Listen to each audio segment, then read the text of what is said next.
solution to our problem. Government is the problem. Government is the problem.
Yo, this fucking song is going crazy. Hold up. It's actually going fucking crazy. Give me like a minute. Like, we gotta... Listen, we gotta finish this song, because it's making me upset that we didn't finish it at the starting soon.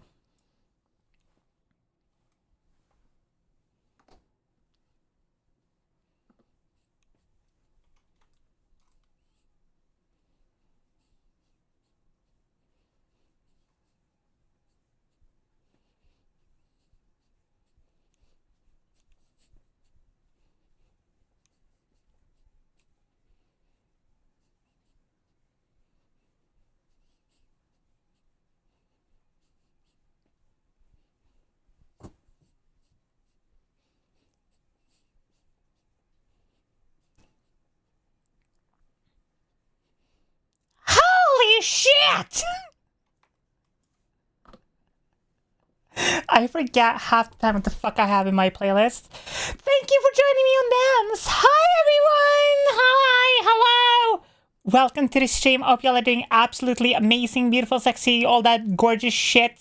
How is everyone doing? And happy Monday. Hi! I'm the creature future, the future with the creature. You're welcome, Vex. I hope you enjoy them. I hope you have a good, what the fuck is it? Evening. There you go.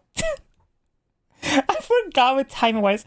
The only thing that's in my head, it's in like 4-ish hours, Silent Hill F is out. That's all I care about. That's all that's in my head. And also the mouth-watering devs has created a new game, and that's it. Follow me. Come here. Hi! Hi everyone. Hope y'all are doing absolutely amazing. Happy Monday. Holy shit. It's been so long since I streamed. It feels like I haven't streamed ever. There's like debut stream! First ever stream! How many goth trans ladies does it take to change a light bulb? Trick 42. questions. There's no In my need for them bed. to, because they light up the room just by being there. Love you, she. That one has already been said before! That one has been said before! Again! Is that truly all I deserve? How dare you? Do better. Come and sigh, give actually ours a kiss. Mwah! Hi, Owls. Hi, Faust. Hi, everyone. Happy, happy debut! Happy debut stream! Happy Psy fucking perished and came back stream. Hi! Hello, once more. Okay, small update on what the fuck, where I've been, what is happening, whatever. Basically, happy Jerma's birthday! And remember, trans rights are human rights, baby, quoted by Jerma himself. And I now identify as bisexual. Thank you for coming to the stream. Also, another banger Jerma quote. Okay, one. Basically, I was supposed to take Friday off to just like chill and relax and just kind of have a me day. And then my mom got some shitty news that her aunt passed away. Don't get me wrong, I am fine. I did not know the person. Like, I'm fine.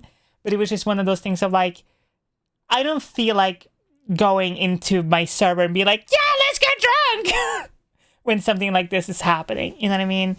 So I basically just spent the weekend with my family and just being with my mom and just hanging out with her and whatever. And then and then my mom, okay, my mom, if you think I'm a bad influence, my mom is worse, okay?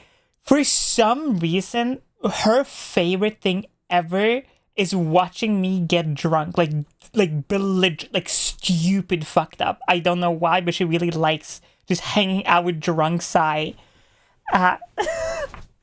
So I wake up on like it was like after stream on Tuesday, so it was like Friday evening. She comes home, she gets the news. It was really, well, Thursday night to Friday evening, whatever.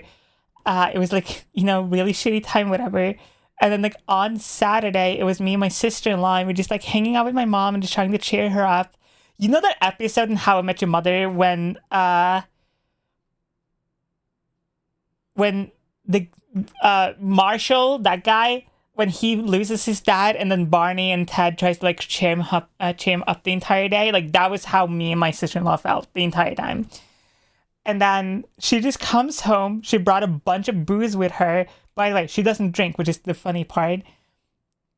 And she had gotten like a bunch of food and stuff for herself. And then we just basically had a bunch of food, got very drunk, and just spoke to mom. And she told stories and shit. It was fun. It was cute. And then I woke up on Sunday. I felt like a train had hit me. And here we are. And then I basically have spent... Okay. Hi, girl. Oh my god. Okay. For some reason, I've started a new thing. And I don't know if this is the HRT or whatever affecting me, but I need to know if anyone else is doing this. I keep taking stuff in my sleep and then like digging it into my bed like a fucking dog or a cat, whatever. Today, I was going to try to find my fucking dumbass PlayStation controller to like fucking buy Silent Hill F. And then I'm like, where the fuck is my controller? And then Sleepy, or maybe Drunk Me, or both, me, had taken the controller and I dug like into the fucking mattress and just like shoved it under my own mattress. I don't know why I keep doing this. And this is the second time this has happened. The first time this happened was... Hi, Brad. Hi, baby. The first time this happened, okay. If any fucking trans girl is going to judge me for this, I will fucking punch you, okay? You're not allowed to judge me for this. So I use HRT, like estrogen gel. And what I do... So what I do, right? This is the first thing I do every single morning. I have like a little like ledge thing like on my bed, right? And that's where I keep my phone and my HRT every single day. And so it's like staring at me menacingly while I am asleep. And so I woke up one day and I'm like, I went to grab my fucking gel and it's just gone. And I'd done this same thing where I just dug it under the mattress. I spent like an hour trying to find my own fucking gel. It was so stupid. And I just keep doing this. Ugh. But hi, everyone. Thank you for the lurk, Renata. I hope you're having a good day. Oh my god. But yeah, how is everyone doing? What if you were bisexual? Good news, everyone. I got my laptop to work. Bad news, it's running Linux.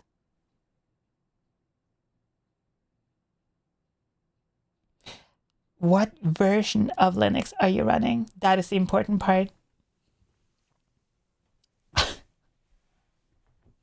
Mint.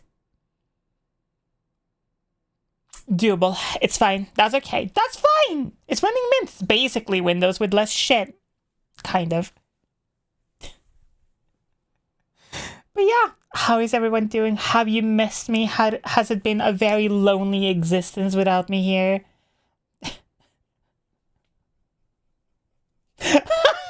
Penguin. Oh my god. Also, I don't think you can even be bisexual. That's not a thing, right? There's not a thing to be... I need to Google this. Hold up.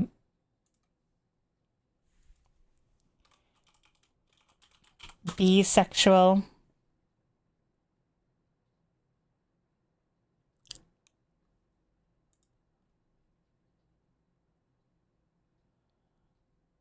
If you look or smell like a flower, you are more likely to attract the attention of bees. They love the smell of some sunscreen, shampoos, and perfumes / aftershaves.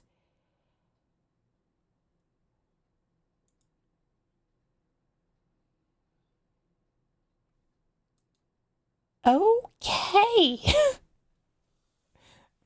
I mean, I managed to change the start button for an icon I made in the Windows and have a pink bar on top, so I'm talking hell yeah. Chucking.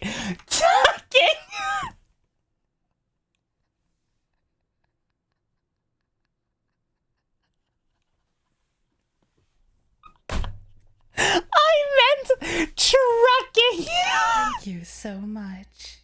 Szycrotic, Szycrowave, Szycroworm, Szycroworm, Szycroworm, Szycroworm. Hi, Pyra! Oh my god, I'm so fucking transcoded. Everything I think about has something to do with being trans. Every single fucking thing I think about. Oh my god. Oh! Okay. Okay. Chat, I have been upgraded. Okay. Small little, like, story time, whatever. Hi, Toxic.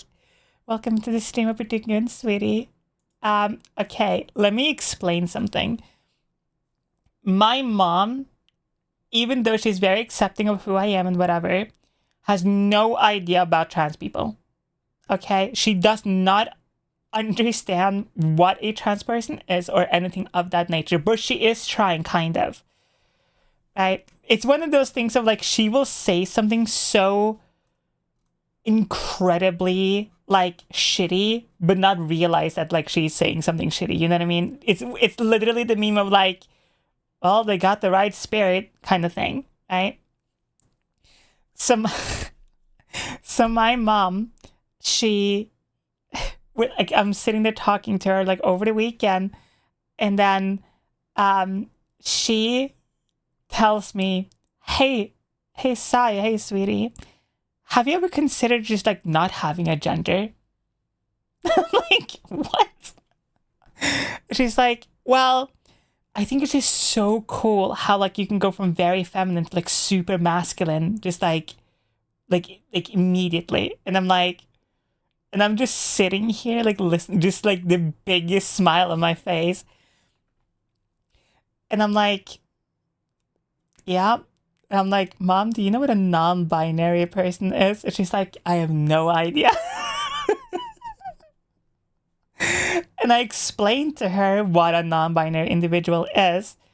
And she just goes, I mean, isn't that just better than being either?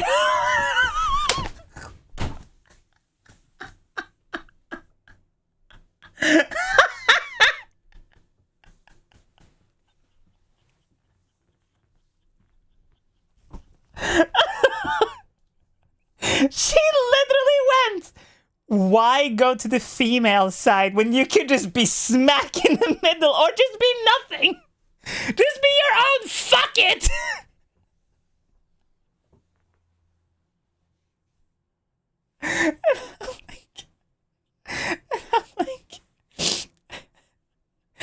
And I'm fucking crying. And I'm trying to explain to her, hi, Rotting, welcome in. And I'm trying to explain to her that's, like, not really how this works. Mom binary. Mom And I was like, that's not really how this works. Because, oh my God, this was so funny. Because I went, yeah, but mom, like, that's not how it works. It's more like how you feel or what you're comfortable with, right? And she's like, what do you mean? And I'm like, well, you're attracted to dad. You can't control being attracted to him, right? And she was like, yeah, but I've been attracted to other things before. And I'm like, what? And then she proceeds to tell me, by the way, my mom like came out to me without coming out to me. It was crazy. She just went, oh yeah, many, many years ago, like when we used to like go to parties and stuff all the time, you know, like I would find like a girl cute, a guy cute, like whatever. And I'm like,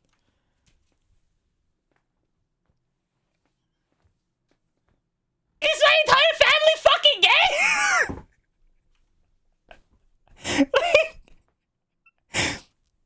For the record, okay?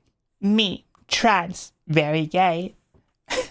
My little brother, bisexual, icon by the way, bisexual. My niece, demisexual and agender. My sister-in-law also completely, like, she said she doesn't have a name for her sexuality, but basically she doesn't really give a fuck, but just attracted to masculinity. Mom wants you to become the gay agenda. But very feminine. Very much love being a woman, which love that for her. The only person that I haven't like talked to before about like sexuality was my dad, except for when I came out like 2.5 years ago, 3 years, two-ish, 2.5 years ago. Is she closer to pansexual? I wouldn't say demisexual, but probably pansexual. The only thing my dad told me when I came out that I was like, this is so fucking funny. The only thing my dad told me when I came out to me was, when I came out to him and I explained to him, like, I want to take HRT, I want to medically transition and everything. He just looked at me with okay, I need to explain how my dad looks like. My dad is 2 meters tall. That is 6 feet for the Americans in the audience.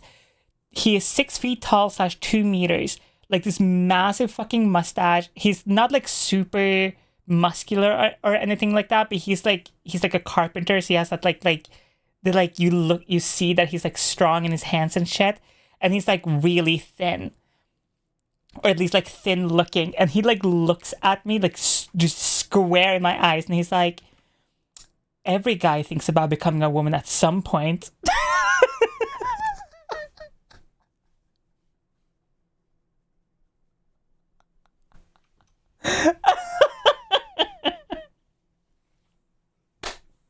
And I'm like, nah, nope, nope. It's not how that works, but okay. And he has told me multiple times now, like, oh, he used to like try women's shoes and dresses and stuff just to see how it felt. And I'm like,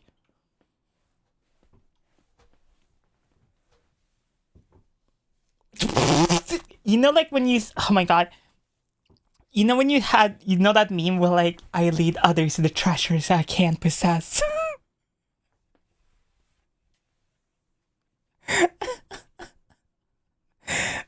I have asked every other guy friend I have. When dad goes to get the milk, second mom will come back with it. I would love that. I think that would be actually so fucking cute for like no fuck ass reason other than I think it would be fun. Who's gonna tell him? I have asked every other male friend of mine or mutual or whatever, and 0 of them besides one person was like, yeah, I thought about, you know, I've never thought about like becoming a woman, but like I can understand it. Listen, are men okay? Are y'all okay? Are y'all good? Like, are you fine? your dad is nearly like a foot taller than me. Yeah, my dad is fucking tall as shit. It's so fucking funny because every single time I go to like meet my family and shit, they always think I'm the, because I have two brothers. I have my big brother, my younger brother, and every single time I go to a family like meeting or like whatever, every single person thinks I'm the youngest because I'm one, the shortest of all the fucking siblings, and two, I am also the younger looking. So every single time they're like, "Oh, you have to be the youngest," and I'm like, "Nope, I'm the middle one." It's so funny because it's like this. My little brother is the tallest, like in the family. Period. He's like almost 2'6" or something like that. He's fucking tall as fuck. And then it's my dad and then my big brother who are like tall as shit. So like imagine feeling small at like 6 foot. Because it's always like when I'm in my own, like when I'm like around my own family or whatever, I feel small until I walk outside and then I feel tall. Or like if I meet somebody who's like 5'7" or something, I'm like, "Hey, how are you?" Get that a pretty dress. You have no idea how many times I actually thought about this. You have no idea how many fucking times I've seen like a dress or something that I'm like, listen, this could, either this would go over really well or absolutely awful. But it would be so fucking funny. Oh, hi, Nate. Little siblings is like maybe an inch shorter than me right now. Still growing, so if Aisha shrinks me, I'll be in the middle child and think the shortest because I think my sister's still the taller than me. I have shrunk, I think, like half a centimeter. So like 50 meters or whatever. Like, I noticed it the other day. Normally, so this is when I'm in the kitchen, I'm just like waiting for something like to cook or boil or whatever. My stance is literally like I'm just standing on like one leg with like one leg on like wait, I need to like, how do I need to find something.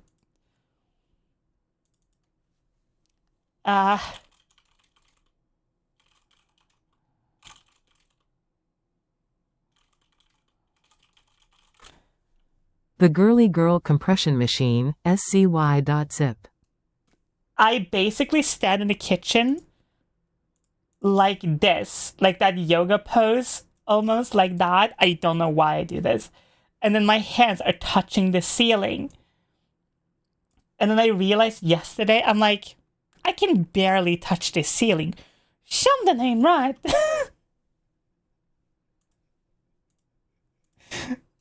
But here we are. Oh, also, we are back on YouTube. Let's go. If anyone noticed inside, and also white women behavior. It feels good, okay? Also, I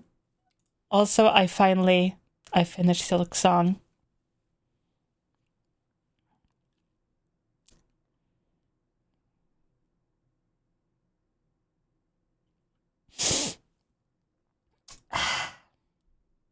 Not gonna lie, one of the games of all time. Like a 4 out of 10. It's pretty alright, like it's fun. I got like a 4 out of 10 maybe. Now I gotta get all the endings. That's exactly what I've been doing, bitch. But yeah, no, Silk Song, really good. Loved it. If you... Okay. I'm not gonna spoil anything because I know people are still like very like, oh, don't no spoilers. But I will say, if you're somebody who rushed through games, just like get to the ending, you're gonna be so mad. This game is one of those games that like, it's one of those games that if you do not like give it the time it deserves and wants, you won't really be satisfied with the game, which is both an amazing and also probably not a super great thing for some people. Like if you don't have like a lot of time to like game and stuff, you're gonna fucking hate this game.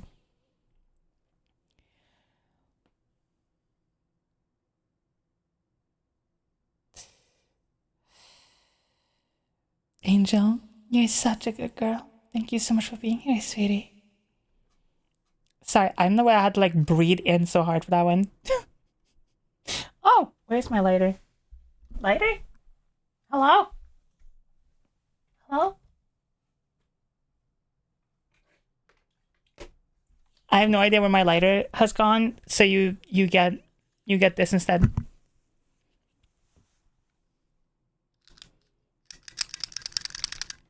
You get the fucking clicker noise. Where the fuck did it go? Whatever. That's what you get instead, I'm sorry. But yeah. That's basically what I mean. Also, okay, I got okay.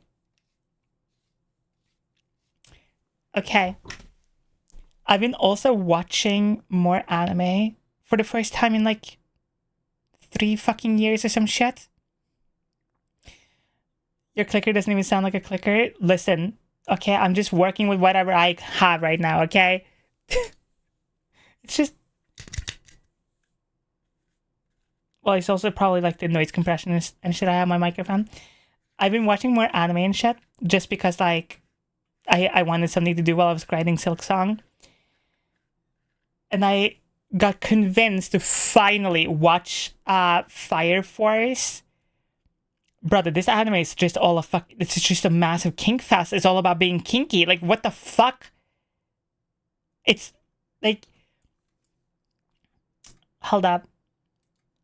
If you have never seen Fire Force before, it's basically an anime about people with like fire powers. I know, shocking. But I was like, I don't know, like it's like whatever. It's what doesn't fucking matter. Doesn't sound that interesting to me. And then my friend, hold up, I need to find the picture they showed me to convince me to watch the show. Where's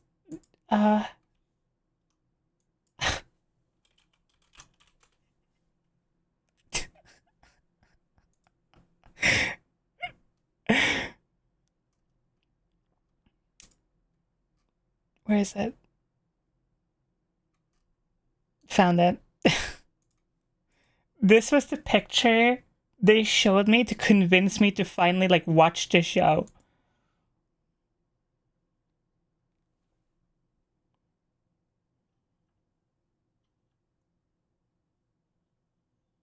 I ended up watching the show. It's fucking great, actually. As soon as I saw it, I'm like, fuck. Also, I am sad to report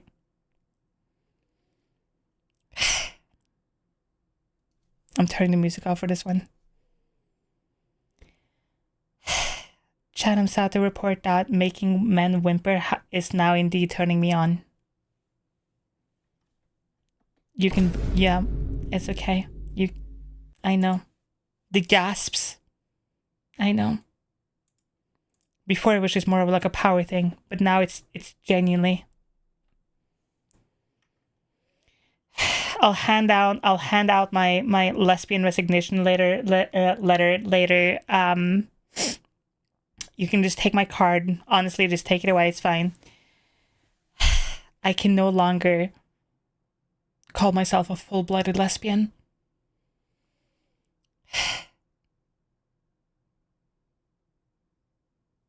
It's happening. It's happening to me. You were the chosen one! I know! How do you think I feel? How do you think I feel? I was the lesbian! I was the chosen one!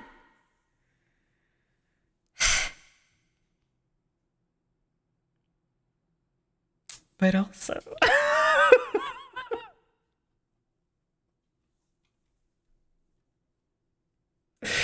but also, there's something about a pathetic man just whimpering makes me so fucking good.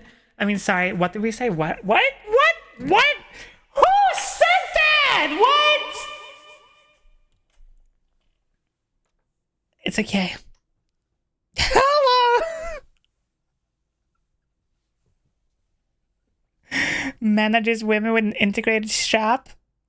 A lot of men would pay me a lot of money to say those words to them. Brad, you're such a good girl. Thank you so much for being here, sweetie. Okay, I cannot explain this, but because I have not been voice training, but I feel like my voice sounds better, and I don't know how that's fucking... I can't put the finger on it. Hi, Tay! Tay, I'm back from the dead. I'm back from the dead. Also, hi, Chase. As a lesbian, the only guys I like looking just feminine.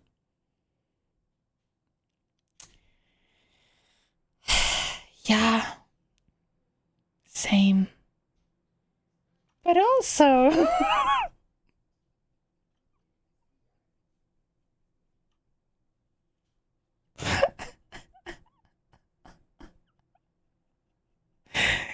You know that saying, the bigger they are, the harder they fall? Sigh, like, oh my... Oh! You know that fucking gif from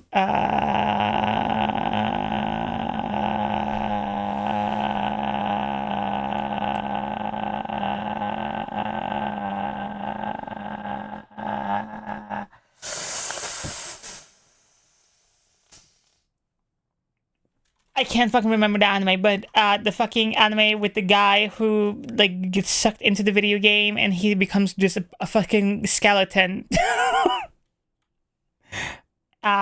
Fuck! I can't remember the fucking name. Whatever. Overlord, thank you.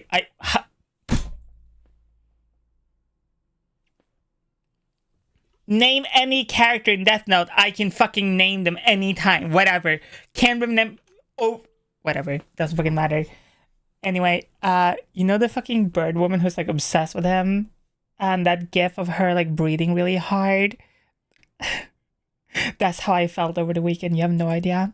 You don't get it. First I thought it was Tron, but I got confused by Skeleton. No. Oh, well, Lord. Alberto. Your voice is amazing. We always love seeing you back from the dead. I'm back from the dead. Jesus, fuck off.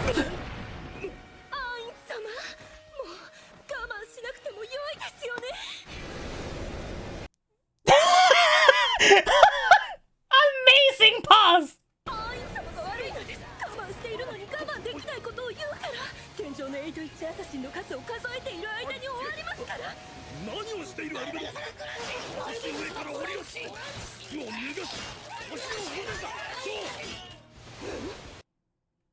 Yep. It's okay, basically it's like she wants to just throw him a bone. What the fuck? I want that. I want to do that. We can meet up later. I mean, what? Who? What? What? What? What? What? Huh? Hello? What? What? If you've never seen Overlord before, a lot of people like it. I personally don't. It's very... I've done this meme so many times, but I'll fucking do it again.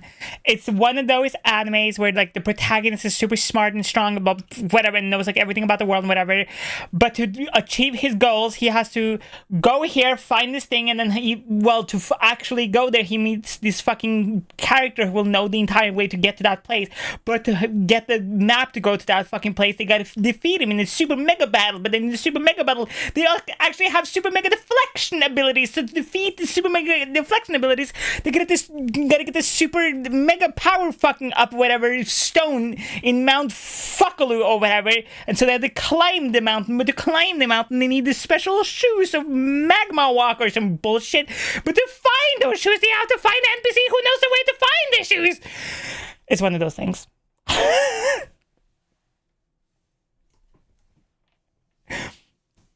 The only difference of this is instead of like the character having like a world and shit to like defeat and get over and get past and whatever, Ainz, I think his name is called, like the fucking the main character's name, he just like is already OP as fuck.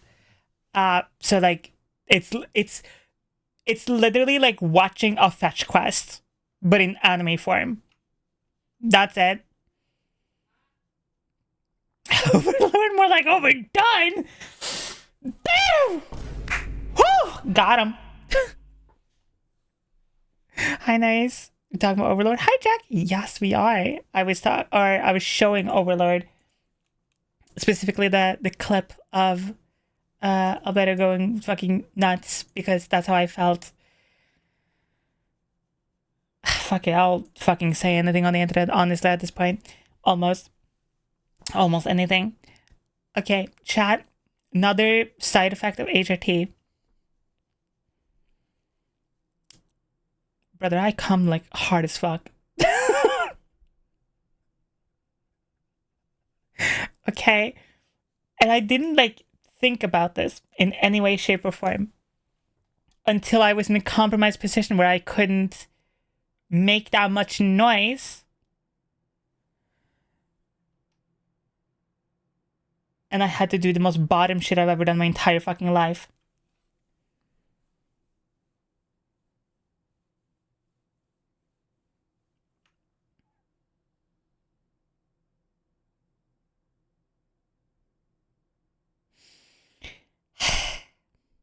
I literally bit into myself not to like make a noise.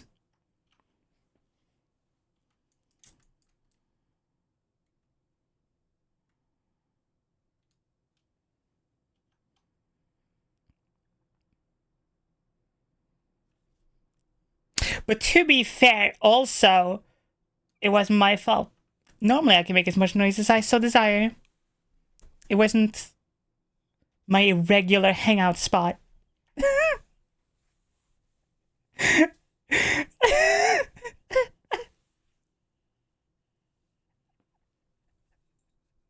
Listen, okay, there was a thought in my head of like, even what if I just make as much noise as possible? But at the same time, Hello Bokuno _Twitch. The beer is to the left. Condoms you find used not on the at all floor. what I lost all respect. Does it look like I give a shit?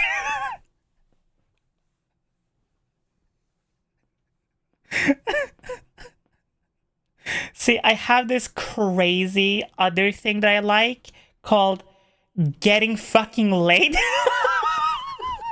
These days watching anime is like walking into a minefield, since there seems to be a 50-50 chance that there is going to be one of the 9,000-year-old immortal demon queens that look like 12-year-olds. And they only wear bikinis.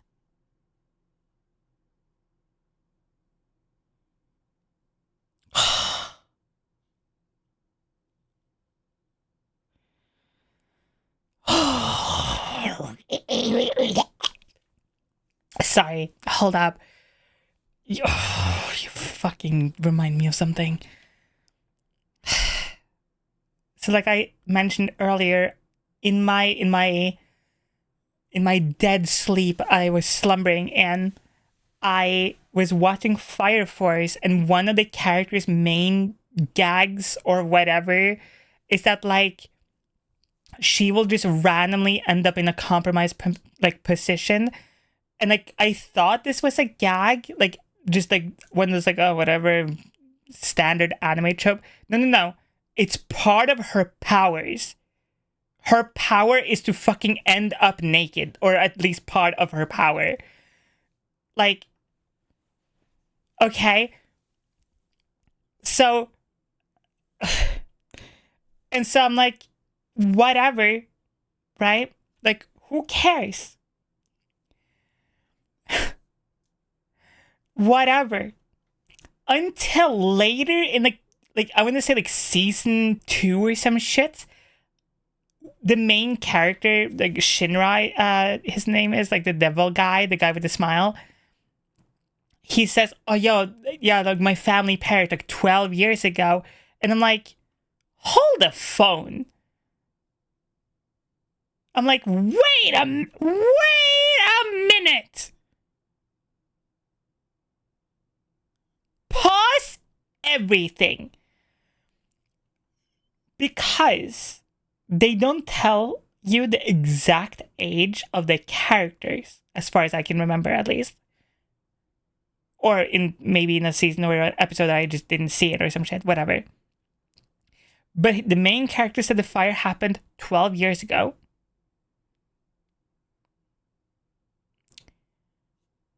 His little brother was 1 year old when the fire happened.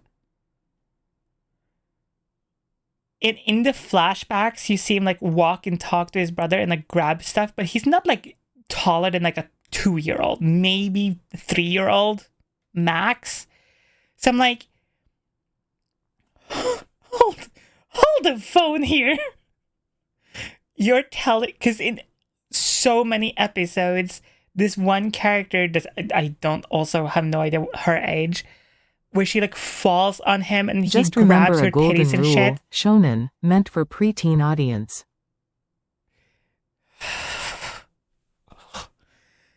So many episodes where she like falls on him and like he's grabbing her and shit. I'm like, I ain't fucking with this, boss. Nope. Yeah,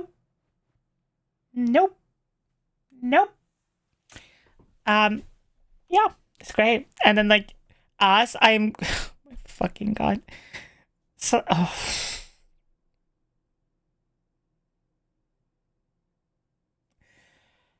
So as I'm coming to this realization,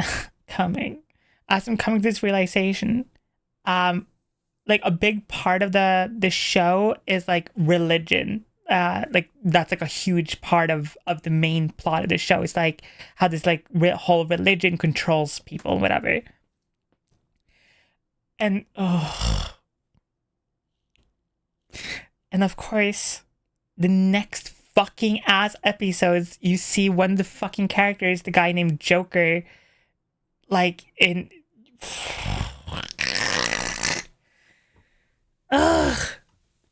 in a room with a half-naked priest, and you fucking get where that goes after, and I'm like, thank you, TTS, very cool.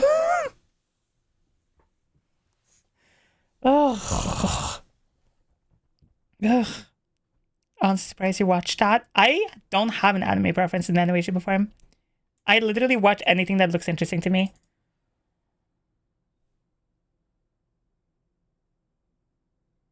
Hello? Pog Online Poggers. Okay.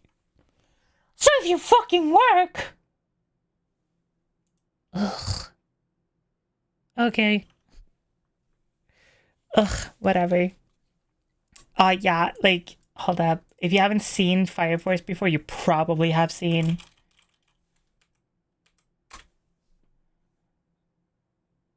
You probably have seen this clip.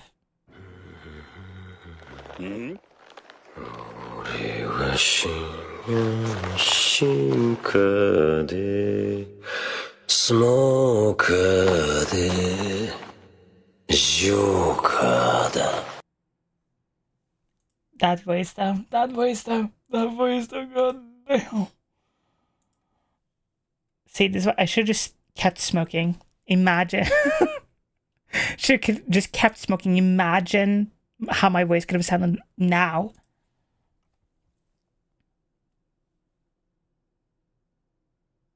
Ugh. Oh, you can't. I can't refund TTS. Sadly, it's one of those things you just can't refund. As soon as you type it in and send it, it's just gone. I hate how Fire Force has cool moments like that. Okay, here's literally everything about Fire Force, like the lore, the imagery, the overall plot, and most of the characters are actually pretty fucking good. And then everything else sucks. like the first season, just because I started noticing how often you saw the flashbacks. In the first season alone, you see the flashback of the main character 47 fucking times. There is 24 episodes. You see it like twice an episode, more sometimes. And if they're not showing it, they are talking about it. And if they're not talking about it, the fucking guy is like, I gotta get stronger, so I should... Like, brother! We get it! Fine! And then and also, my god, and also, spoilers for Fire Force season 1, 2, and 3. Just massive overall spoiler warning. Because I have to talk about this.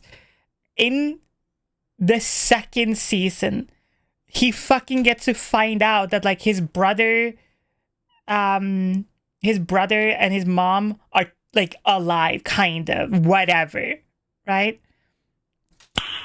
Nice. And then like, oh yeah, instead of his mom fucking perishing and dying, she became a demon fire lady fucking thing, and then they kidnapped his brother, right? Right? And it's one of the coolest like transformation scenes, and like the imagery is really cool, the sound design is sick as fuck, and then like it's over in like 15 seconds, 20 seconds. But why the fuck did I spend a minute and a half staring at water dripping from a log, listening to him going, I gotta get stronger. I need to save my mom and dad. I am the devil, but I want to be a hero. I don't give a fuck! Shut up!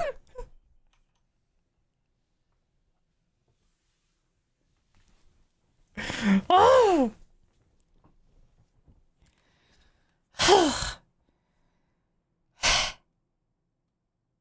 God!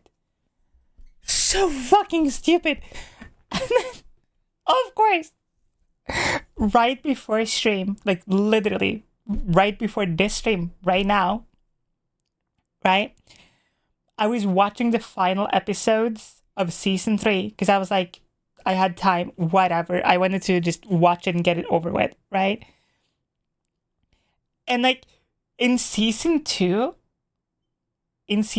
like the main objective from season 1 to halfway through season 2 has been find my brother and my mom and or figure out what happened to them. Finds out his brother, baby brother, is alive. Finds out where the baby brother is.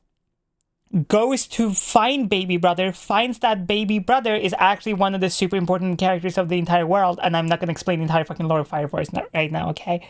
Or maybe I will. I don't know how mad I'm going to get yet. Gets this fucking character, we gets to meet the character, right? And then we find out that this motherfucking character not only is brainwashed by I was so badly wanted to say Templars. See, Assassin's Creed is still stuck in me forever. By the church or whatever, right? but also he can fucking control time and space. Not only is he brainwashed, but fucker can control time and space. And I'm not joking, for 5 episodes straight, they are fighting. I'm not talking Dragon Ball Z fighting. I am talking actually clashing for 5 episodes, right? Right? And then the fucking main character, Shinra, he learns to control time kind of too. He goes so fast, he actually just fucking through time. He just through fucking time and space. Whatever. Okay, that's fine. That's cool. Who cares? Power-ups. Those are nice, right? And after like 5 fucking episodes of like this fucking honestly really amazing fight scenes, like genuinely, I'm so serious. I'm sorry this is coming off really ironically, but I'm dead serious. Like actually genuinely really good fighting scenes.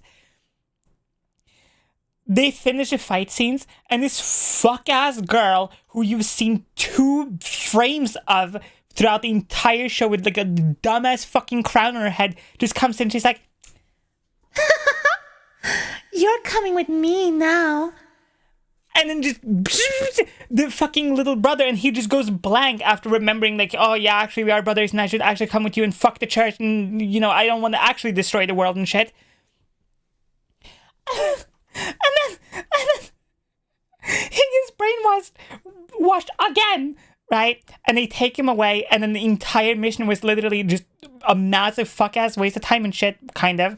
And then now in season 3, where Shinra had to be saved, the baby brother comes to, like, save him. Oh, wait! I forgot! He got fucking nerfed to hell and back! Like, they sent off this character that, like, half a season ago literally could control time. And you want to know what fuck-ass character bests him? Is it like some god entity, some devil, super... It's a guy who controls Fire gravity. Force is like, amazing fight scenes, good diversity of characters, really good animation, but then, the plot as it progresses, makes Death Stranding look like Pong in terms of story. Dude. Hi, Kono.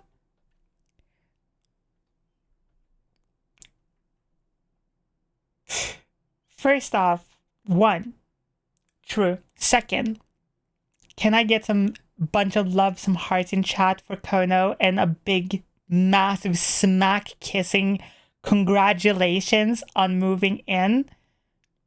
Very happy for you. I hope it goes super well and super amazing and super beautiful, and you're having an amazing time, and you're both super happy and loving each other and cuddles all the time, 24/7. Never stop cuddling. And also,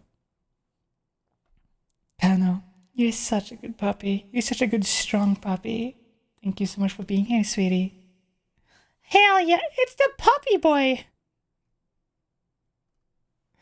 And I would love to call you both puppies and or bottoms or whatever you want one day. Marceline, you're such a good girl. Thank you so much for being here, sweetie. God damn, dude. Okay. Sorry, I'm like getting risked by myself.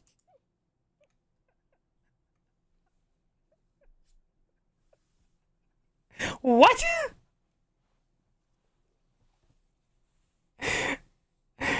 Yeah, don't you know every single time Kono is here, he's the puppy boy.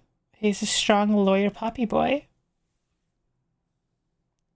I'm a switch side. Also, I need to get my hands on James Gunn's playlist. Every fucking time he makes something, the music gets stuck in my head. Oh! Okay, speaking of Death Stranding, that's what I wanted to say. I have a idea for a stream, but I don't know if this is something y'all would like to watch, but I really badly kind of want to do it because I think it would be cute. Okay. I want to put together a like a Death Stranding start, like from the start to the end, like both games and the books. Yes, there are books. Shut up. Complete, like actually set up like a full on like lecture kind of style that Faye used to do back in the day,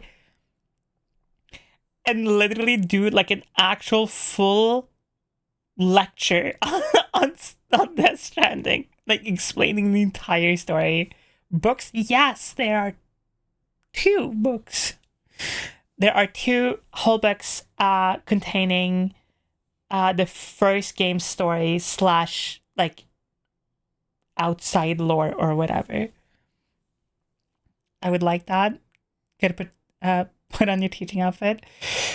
So I was going to commission someone or whatever, or maybe ask Blade, I don't know, for a like teacher's PNG, because I think it would be really cute. I want to hear this. Oh, also because people have been asking me for my opinion on Death Stranding 2.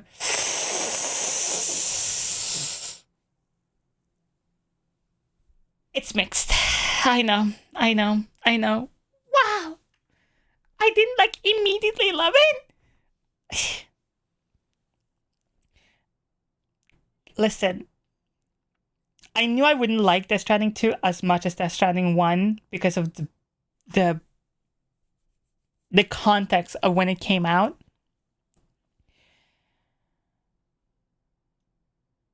And also,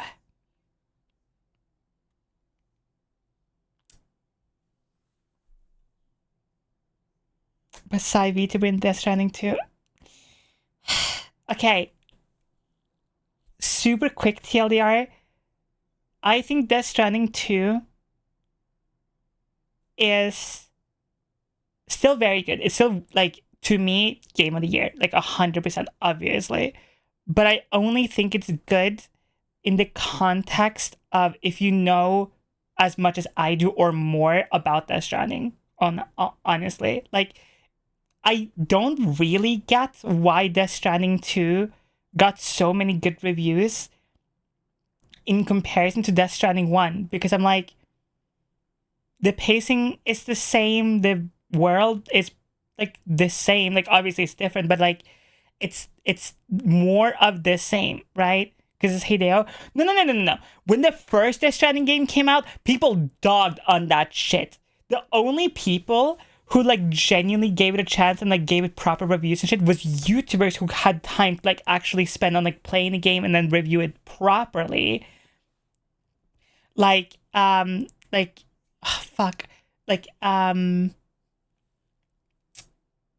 White Light as an example, an amazing example of like why people finally kind of like fell in love with Death Stranding, stuff like that. And a lot of people were like, it's okay, it's fine, it's like a game, whatever. Where now it's like, oh my god, this is the best game ever. Hideo Kojima just fucking, he shattered his limits. He went super ultra instinct director, man. I don't know why. To me, I felt like Death Stranding 2's storytelling 100% is better in certain areas, 100%. But I don't think it's better than Death Stranding 1, because I think just Death Stranding 1 had just better characters, except Amelie. Fuck Amelie to the day I die. Except Amelie. And or was just more of a interesting story, I guess. Where I feel like Death Stranding 2, if you know about the books, you kind of already know Death Stranding 2's main plot. Like, or at least you can guess it halfway through the game. Earlier, probably.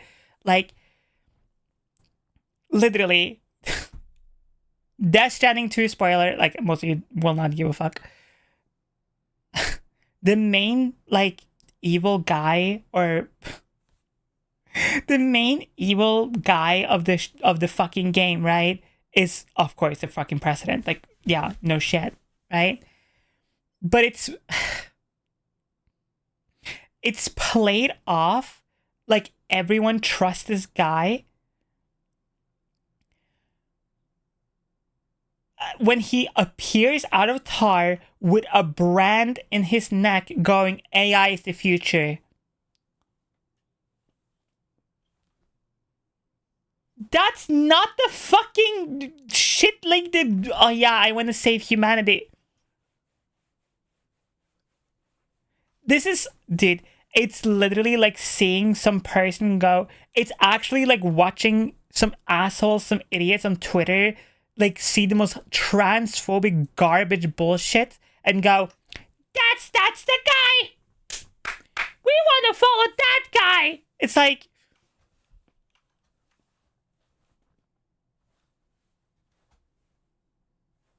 You mean Satan? Like, oh. Senator Armstrong. Man is...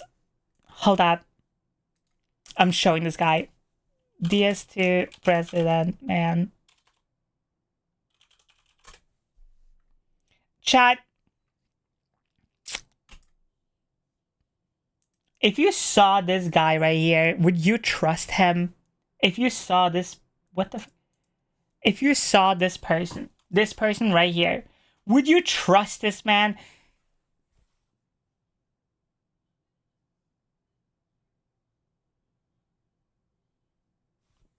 Hold up. I think this is a video. Rather, he serves as the president of AIPAC. Okay. This is the introduction to seeing the new president in the game.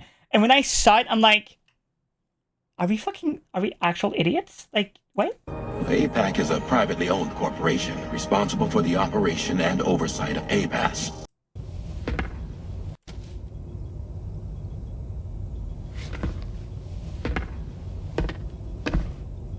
Your performance in Mexico was exemplary. Trust me, bro, I'm not evil at all! We cannot thank you enough. Well done. Truly. I firmly believe... Hold up, you can barely see it because it's the wrong part of the video. But this little red mark in his neck is a brand. It's like a burned in brand into his neck of the company he runs or is part of, whatever the fuck. Believe that the only ones capable of expanding the network into Australia are those who helped establish it. This guy's literally gonna call me That a means you, slur. and you too, Fragile. Hey, it's APAS has fragile, determined bitch. that you have the She's highest French. probability of success in this endeavor. APAS and the chiral network are all built on UCA tech. If you expand their reach beyond our borders, then you're expanding their influence as well, aren't you? A valid concern. But it wasn't the UCA that made the final decision. It was AIPAC. A private... Okay, Major corporation. Zero. The UCA has no involvement whatsoever in this matter. Oh, yeah. Sam, it may interest you to know. Look at this guy's linking up neck. Australia Look at this guy's will also fuck serve ass a neck. greater goal. He is literally You see, the branded. plate gate that connects North America and Australia only matured after you united America with the chiral network. On that basis, we believe that a new gate will manifest somewhere within Australia once full chiral connectivity is achieved. Somewhere within Australia. Everyone knows that the guy in the suit who appears out of fucking nowhere is the president and says that, trust me, bro, it won't go like last time. Is probably the one that you should follow, yeah. Australia once full chiral connectivity is achieved. achieved. At that time, APAS should have sufficient data to calculate the location of other points of connection between continents. With this information, APAS can then proceed to extrapolate the positions of... I these already landmasses. said it, but WTF, I just realized, not only is he just Dr. Breen from Half-Life 2, but the player character is literally in a gray and orange armor. Is Death Stranding 2 just a retelling of Half-Life 2? So, what you need to understand of Death Stranding, every single one of them, is that like every single thing that you think is a reference to something is probably a reference to something. Like, Hideo Kojima is one of those fucking people who, like, he just shoves anything for, like, if there's a reference for something, he will put a reference to something. Whether it's known or not, like, there are so many random references in Death Stranding to random things that I'm like, there is a fucking reference to Coca-Cola. Why? Like, Why? Don't get me wrong, it's cute as fuck. But it's also one of those things of like, Hideo Kojima is very infamous for like, you know, just kind of going wild with whatever ideas he has, and it makes some really fun, entertaining things. But there are also moments that you're like, this is so unnecessary. Like, this is not fucking needed, but whatever. Your 39-inch avatar is fantastic to cuddle with. Only 39, not 69? Did you run out of fucking product? Because I know I didn't run out of length.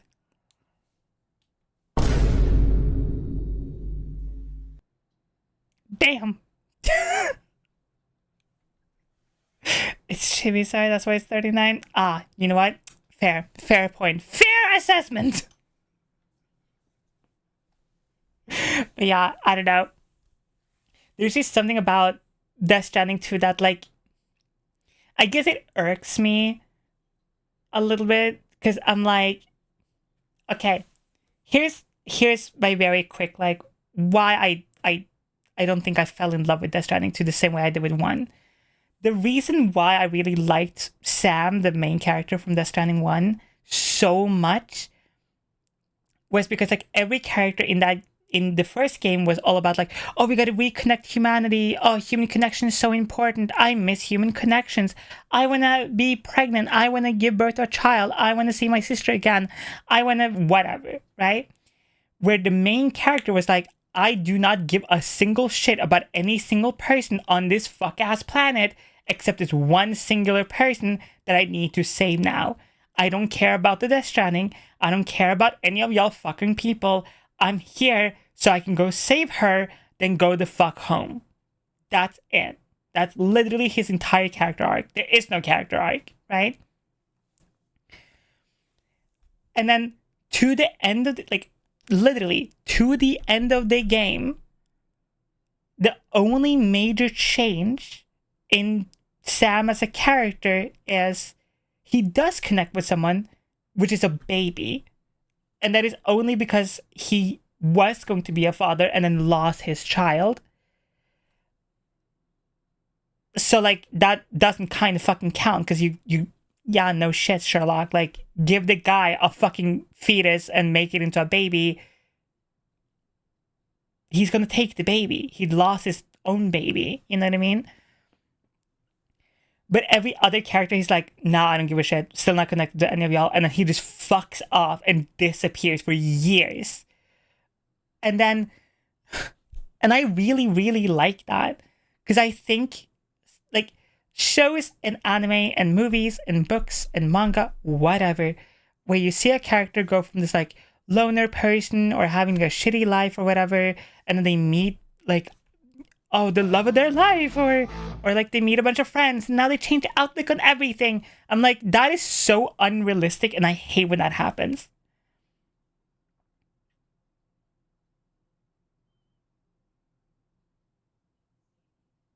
Like, I don't care about those kind of characters most of the time, because that's not how life works. Like, you can be in a position in your life that most people can envy and still be fucking sad all the time. Which is true. Like, I was genuinely thinking about this, like, over the weekend, because I felt so... I've been feeling very... Kojima doesn't even try to hide his obsessions. Just look at Metal Gear, Grom Metal Gear Solid to Phantom Pain. There are a whole bunch of references to and characters talking about different Hollywood movies. Yep. They don't give a fuck. Like, he doesn't care. And I love that for him. Because it makes what he makes interesting and cool and fun, whatever. Even though he goes overboard sometimes. But as long as you go in with it, then whatever. It doesn't matter. I'm so normal about the title of the stream. I have no idea what you're talking about. Honestly, at this point, I'm just seeing how far I can push the titles on Twitch before they're like, nope, can't do this one. But like, I've been thinking about this over the weekend. Like, I remember, like, 2 years ago, maybe like 2-3 years ago, not even, yeah, like 2 years ago, I remember thinking like, oh, I wish I had like my HRT. I wish my voice sounded more like this, blah, blah, blah. And now I'm here. Those things that I wanted, I got it. Cool. Took a lot of work, whatever. Got that shit. But at the same time, it's never like one of those things of like, oh, I really want this thing. You get that thing. Now suddenly I'm happy or whatever. It's just a continuous fucking rat race all the time. And then when in Death Stranding 1, that was a character like that was literally it. Like he met a bunch of these amazing people who were super nice and super kind and amazing and wanted to like sacrifice himself and help him, whatever. He still didn't change. And I thought that was interesting because that's a very normal thing to happen. You can meet amazing individuals in your life and nothing really changes. The fact that like maybe your life isn't that great. Maybe you're not feeling that great. Maybe whatever is happening with you isn't amazing, right? And in Death Stranding 2, they're like, here's the guy who spent a whole ass fucking game rejecting humanity, not give a single shit, a grain of a fuck about the companies, about the world, about the Death Stranding. He only cared about his baby. In the first 2 hours of the fucking second game, he loses that baby. Not loses it as in like, oh, a kid dies, dead, gone, forever. Dead, actual dead, in the ground, dead. Loses his baby, spends months and months and months committing self-delete because he can't die, so he just keeps coming back over and over and over again, which brings him back again. He keeps getting drunk and then ending his life and doing it over and over and over again. And then they fucking come in going like, Sam, you have to stop doing this. This is not the way to do it. And he literally is so sad and upset that he is like imagining his baby in his pod, like in the first game, right? And then in the first game, where the president tried to destroy the world by connecting everyone, the second game has a president who is trying to connect the world to destroy everyone. And it's like, and I'm like, is my character a dumbass? Is he actually fucking... Did he just become dumber? And like... And you can explain some of it away of like, oh, it's trauma, or it's him just like, just needing to do something or wanting a mission or something. And I can kind of agree with that. But there's all like in the first game, because it was so new and you had no context of the world, you couldn't really go, oh yeah, they're evil, that guy's nice, whatever, because you didn't know, right? When now we have the context of the first game into the second game, and they're like, yeah, he's nice, trust me, bro.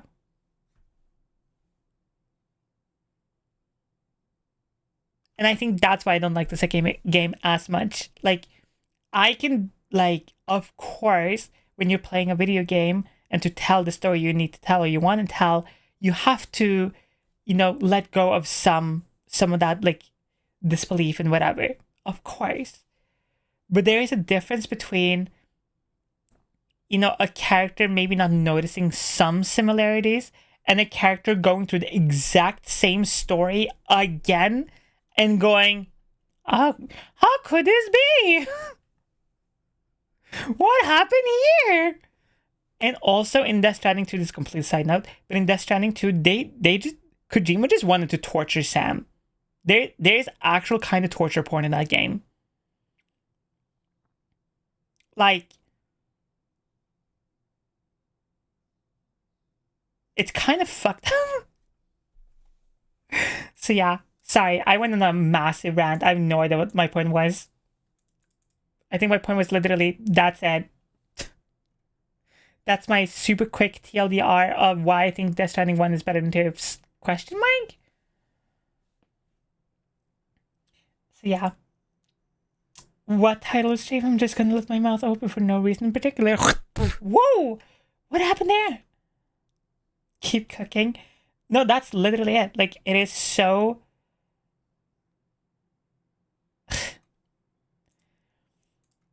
It's just so fucking stupid to have a character that you love and care for, and honestly was one of my favorite characters, and is one of my favorite characters still. Don't get me wrong. Death Stranding 2 is still amazing. It's such a banger game. I genuinely think, like, if you're a fan of the first game, you have to play the second game. Of course. But at the same time, it's like... It feels like Death Stranding 1 again, but done slightly more...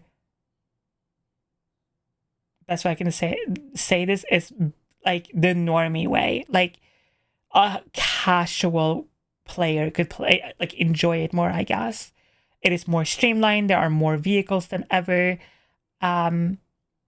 There's less lore about the beach and the Death Stranding, and more about, like, oh, this guy, when they destroy the world, why? Whatever. Take him out. Okay.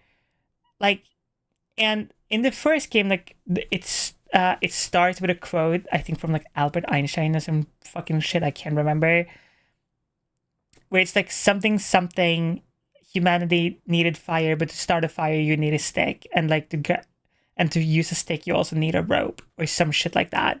So, like, the entire game is like using this, like, stick and rope analogy, where, like, if you are a violent person and you refuse to talk with other humans and connect with them, you're probably using a stick, as in, like, guns and violence.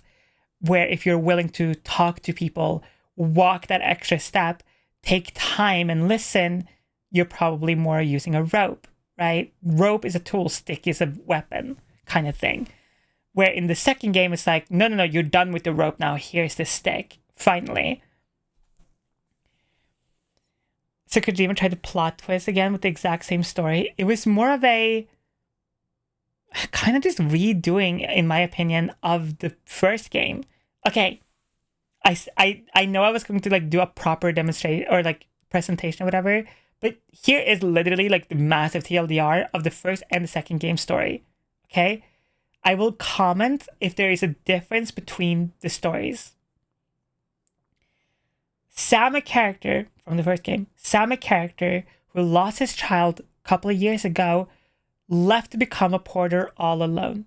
A porter is basically a mailman, right? He gets called back because the president of the United States of, not America, it's called the United Cities, whatever, of the US is dying, and she was basically his, like, mother figure his entire life. He goes there because she is dying, but he doesn't know that he's going there because of that reason. He gets lured there because of a delivery. So they don't fucking... They're immediately lying to him. Just at the start of everything, fucking lies. Okay? He goes there, gets told that his mom is about to die, or his mother figure is about to die.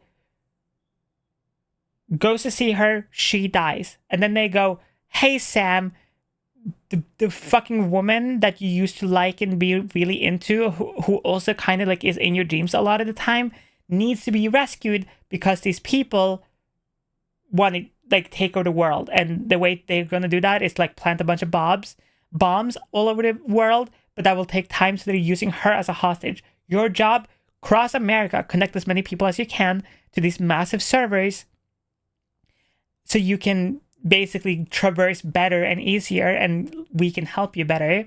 That's the notion they use. Find her, get her back home. That's it. Okay. And so you go off to do exactly that. And then you get to her and she's like, actually, Sam, I was the one who... the president was never the president at all. That was actually just me in a different form. I'm actually an entity that is going to destroy the world, and you actually helped me do that now. And then Sam relaxes and talks to her because he's a rope. And she decides, you know what? I will just sit here alone forever for as long as I possibly can muster to be here for millions and millions and millions of years. And then humanity can just move on, I guess, hopefully, and maybe find a way to stop me later. And that's exactly what he does. He then has his little baby, and then... Hi, Ray, you fucking come in like to my massive rant about Death Stranding 1 and 2, because I'm fucking pissed. And then he only person he connects to is the little fucking baby he's been traversing with, and that's it. Over to Death Stranding 2.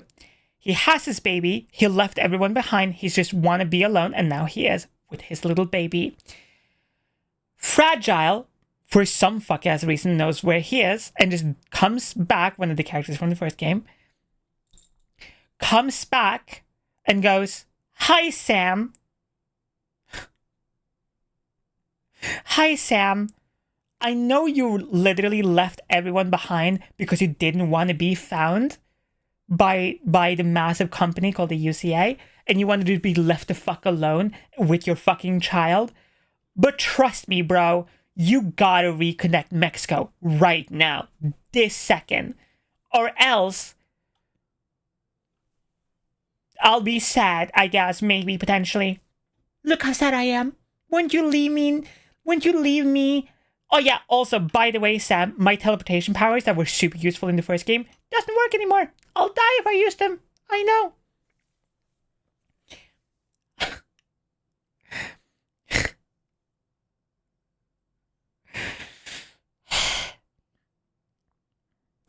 And so he goes across Mexico, connects Mexico, and then comes back to see, "Fragile, you're almost dead, and where's my baby?" And she goes, "I'm sorry, Sam. I tried to help her, but I couldn't jump us out of there because my superhuman powers that literally would have let me do that exact thing. It's not working, and I would have died if I did so, and it just wouldn't work. I even tried, even though it would have killed me. And now I'm almost dying. Help, please." And then you help Fragile, and Fragile is like kind of almost dying, but not really. And then you spend the entire game, or then he spends like a solid, I want to say like a good 10 minutes of this cutscene of him just getting drunk and killing himself over and over and over again because he's so fucking sad, like I said. And then he fucking literally hallucinates that his like child has become a BT and he can like somehow get her back. He is so traumatized that he hallucinates her being back. And every character in the game just goes along with it. Wow, more lies. Crazy. And then, you gotta reconnect the world, Sam. Trust me, bro. It will be better this way. And there's another fucking president who is even more evil looking than the first fucking game, because this guy has a brand in his neck. He's always wearing a suit, like all the time. He appears out of fucking nowhere, and every time he appears, nobody but Sam can see him and communicate with him. And when he does this, like, appear, a bunch of, like, crabs and stuff is all over his body, and, like, it's gross. He's obviously super evil. Sam just goes, "Okay, I guess I'll do it, man." Because this fuck-ass doll that is animated on thirds, and Fragile, who he kind of has a crush on right now, tells him to, and so he does. And then this fucking, one of the other main fuckers from the first game, Higgs, is back, and he's now even somehow more powerful than fucking ever. He can not only teleport and control BTs like he always could, but now he can teleport, control BTs. He has a weapon that spews a fire that you cannot stop because it's fueled by this thing called chiralium, which is just stuck in the air forever because of the stranding. So if you get touched by the fire, you will be lit on fire for fucking ever. And then, oh yeah, also the guitar, unbreakable. It literally cannot be broken by anything in the entire world. Nothing can break it. Like, literally, because it's made by some fucking metal from the beach. Okay. Oh yeah, also. And then, like, throughout the game, when you finally get to see him, his dumb, stupid, fucking bitch ass, get kicked the shit out of. Surprise! It's a robot! Yeah. The entire fuck ass time you have fought this motherfucker throughout the game, it's been a robot the entire time. Oh yeah, also, he can summon other robots who also can teleport, by the way, and have infinite health. They can just, even though you kill them, just 5 more appears. Of course. With guns, by the way. Oh yeah, I forgot to say that. With guns and grenades all over, and they have shields that specifically stop your bullets and your abilities. Like, okay.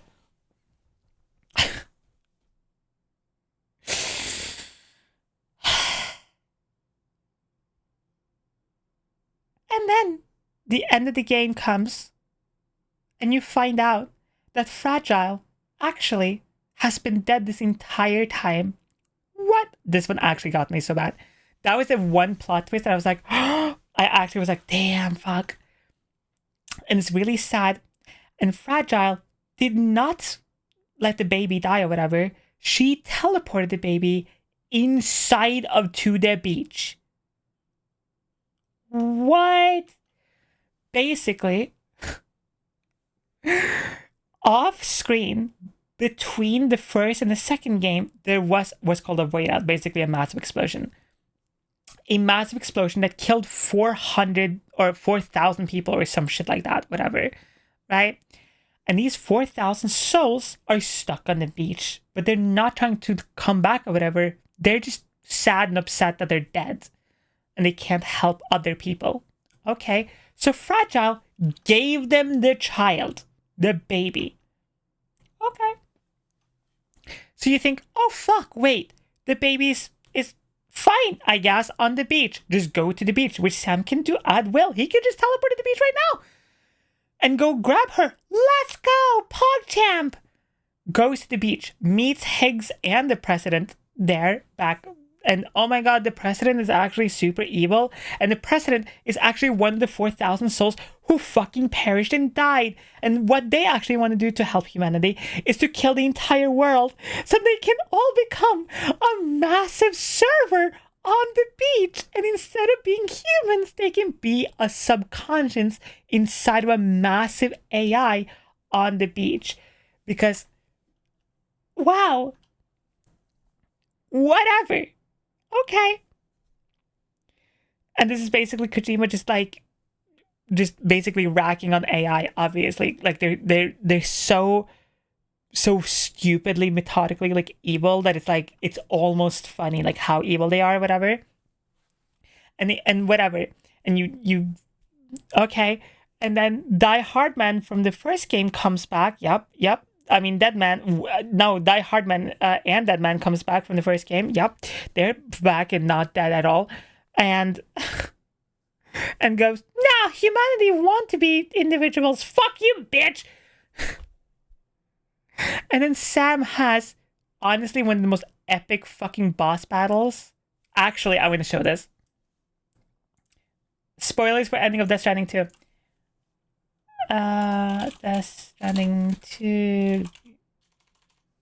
I need to show this part. Okay.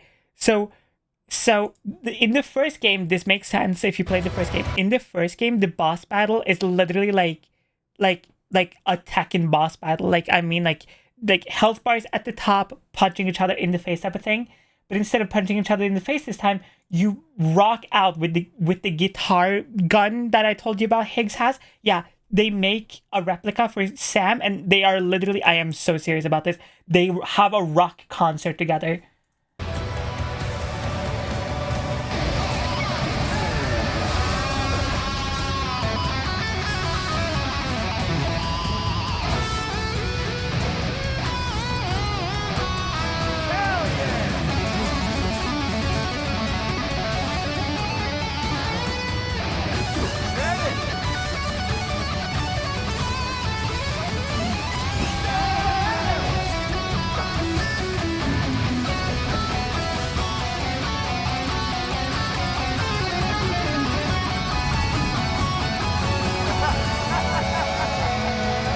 by the way, in the background, the world is dying, by the way. It's exploding in the background. Like...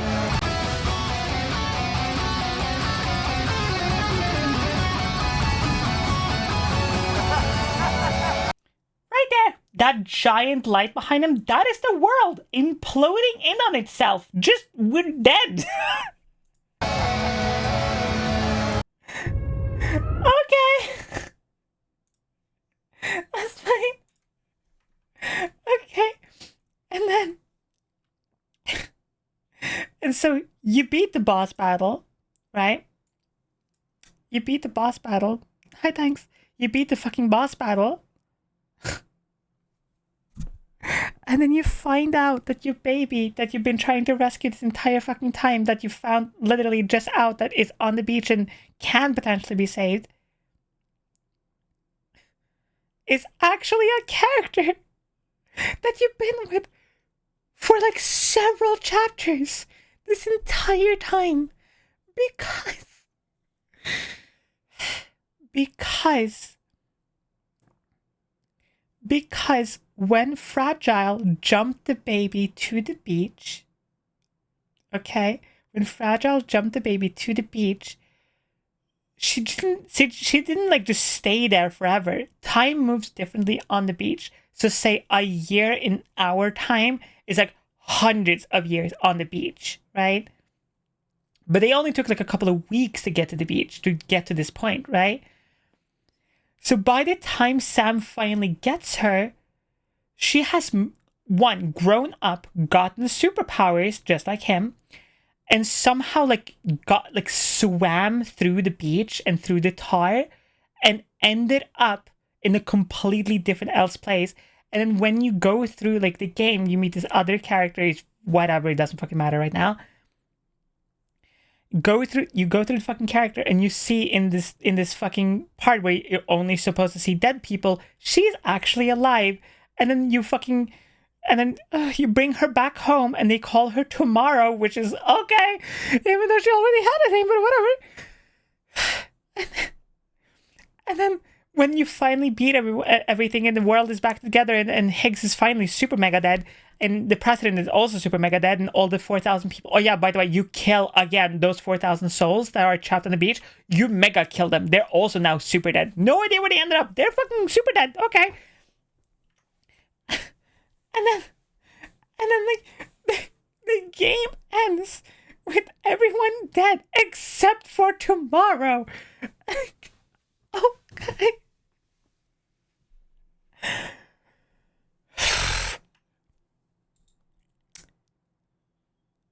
Oh yeah, that's it. That's the game. Again. Like, okay. There's so many other side things I did not mention at all. There's a whole 5 chapters of that game that I didn't mention because it's literally so unimportant to the plot.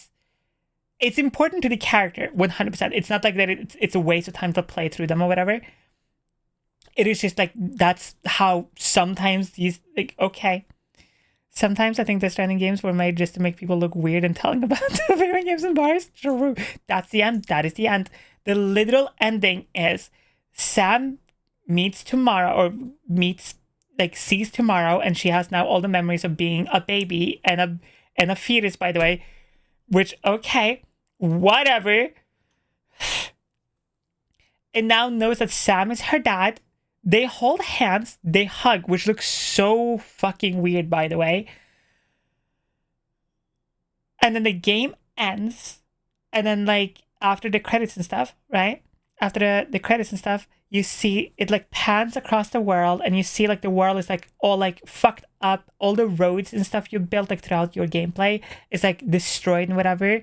And you just see Tomorrow / your baby, whatever, sitting on, like, a cliff holding the little like trinkets and stuff you had given her when she was a baby.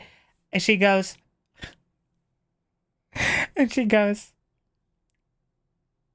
tomorrow is a new day, which was the tagline from the first game.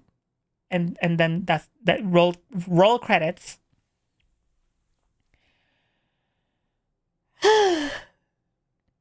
Hi, Willis, and welcome in, sweetie. Hope you're doing good. Jade. Fuck you, little bottom bitch. Shake, shake, shake, shake, shake. Sorry, I saw all your dreams. I was just in the middle of my rant and I couldn't let go because then I would have gotten confused. Yeah. That's pretty much... I did not spit on the mic again this time. That is pretty much the entirety of Death Stranding 2 story as well. Which is... And I'm... Okay, like... Oh, yeah! Forgot them. I completely did not mention a character because she is so unimportant. Because she is there for one singular moment. I am so serious. There's a character, the first new character that you meet besides the guy who controls the ship, which is called Tarman. Right? The first real new character that you get to meet, her name is Rainy. Can you imagine what she controls? I'll give you one guess. Right? And then...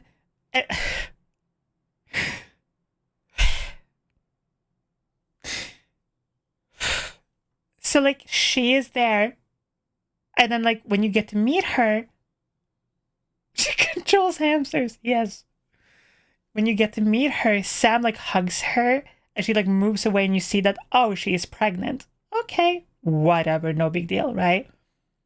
Super big deal.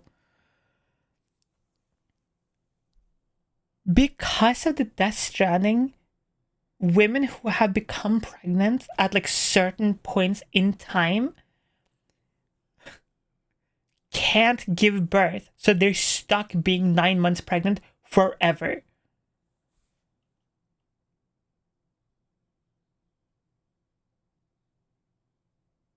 Which is body horror beyond my comprehension. Yep.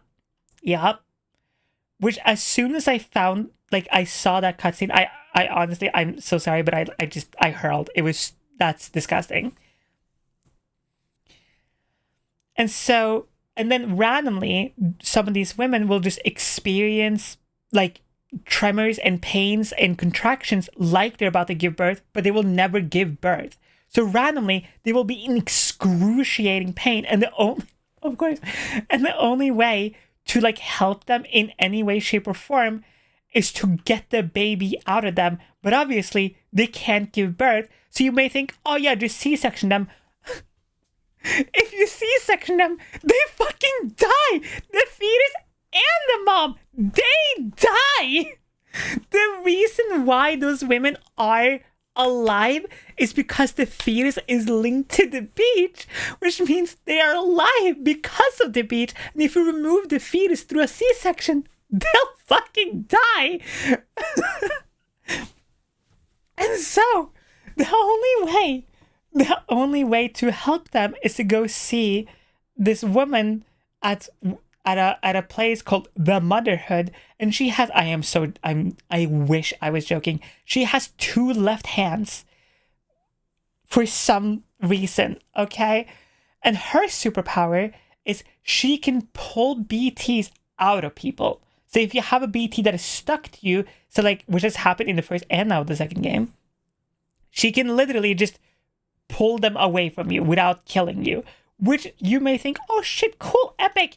Can't she just, like, you know, take the fucking baby or the fetus or whatever, and just, you know, sadly feed it? The baby will die, right? The baby will fucking perish, but the mom will be alive, right? Oh, she can. She fucking can. She just... Every time she mentions she wants to do that to someone to help them, they go, nah, I would rather just stay pregnant.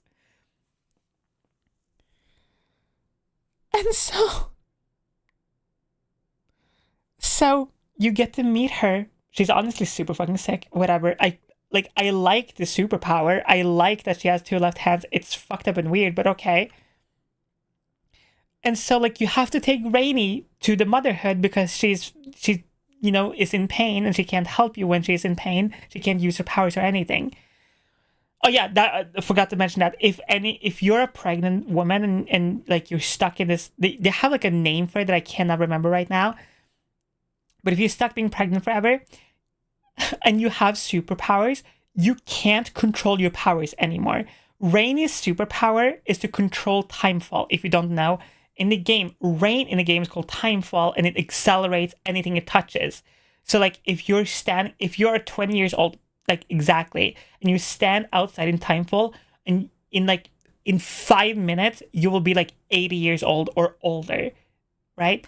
Her powers lets her make timefall into normal ass rain, right? But it can just start. But the only drawback to her is that wherever she goes, it is always raining, no matter what. So as soon as she walks outside, rain will happen. But because people don't know where she is, they will think it's timefall every time. And so she starts being in pain and she can't control her powers. So timefall and rain starts going crazy. And so you have to go all the way to the motherhood and see her and shit, right? and then like the mother, the woman who controls the entire facility or whatever. By the way, the facility is protected by pregnant women.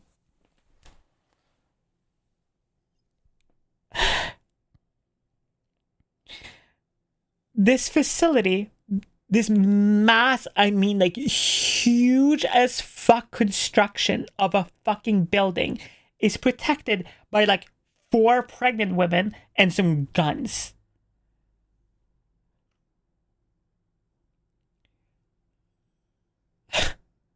None of them have superpowers, by the way. They're just regular people who got pregnant during the Death Stranding and got stuck being pregnant forever. And they're just there now. And so fucking...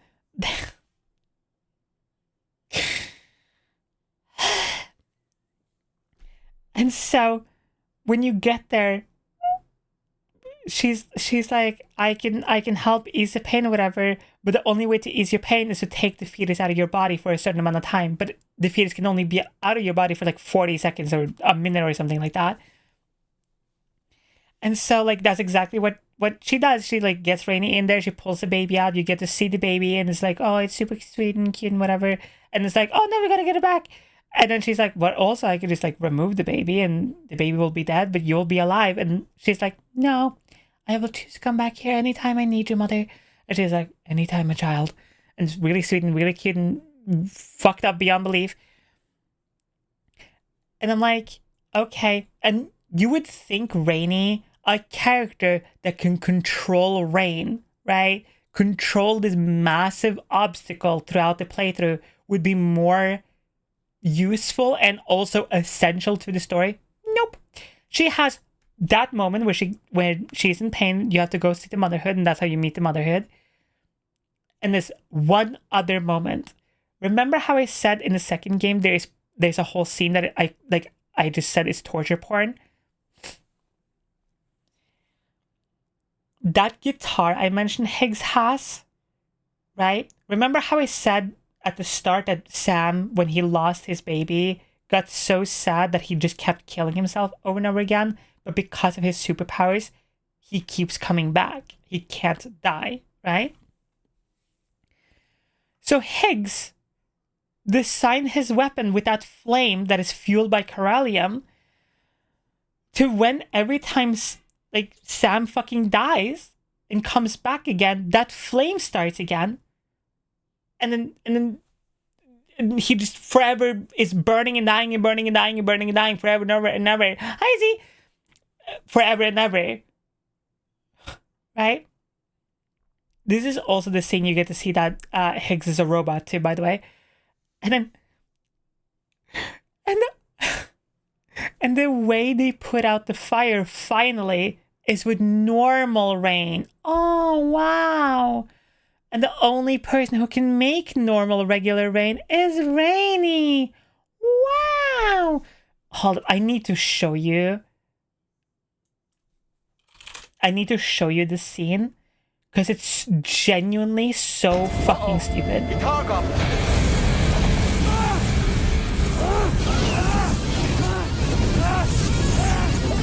By the way, this is Higgs, the guy in the makeup and shit. That's the fire that no matter what you do cannot be put out.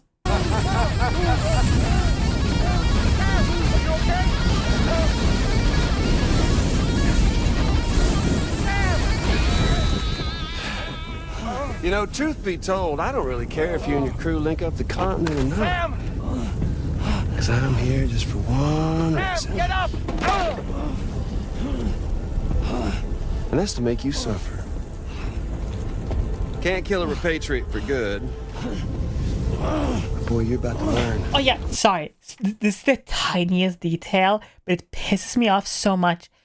In the first game and in the books, they call Sam a repatriate. That's how it's spelled in the book, and that's how they say it all the way throughout the first game. For some reason, completely changed the pronunciation in the second game. There's far worse things than dying. So, let's kick it off with some pain.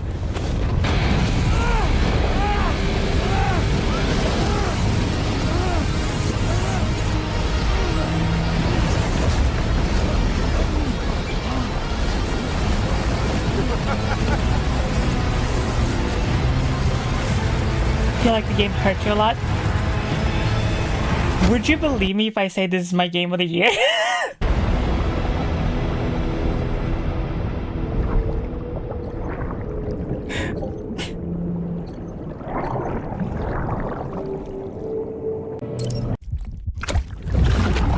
And then he comes back to life.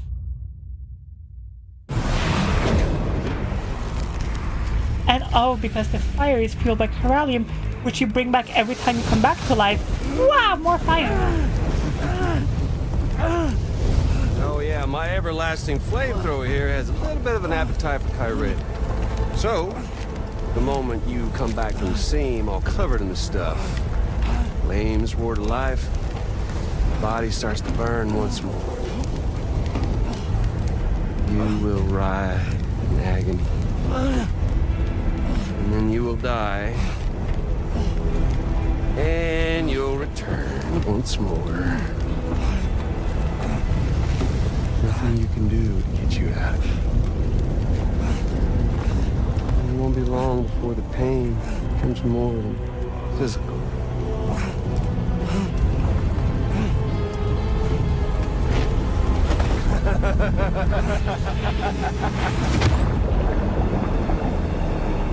And then he comes back again.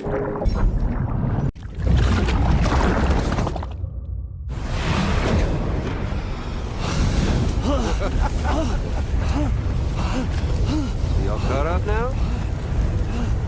And that thing and its colorful past? The whole child of a partner who betrayed you once upon a time thing, I mean. You know what I just fucking realized? Kojima and a lot of games like this, where like detail, like random small tiny details are so important.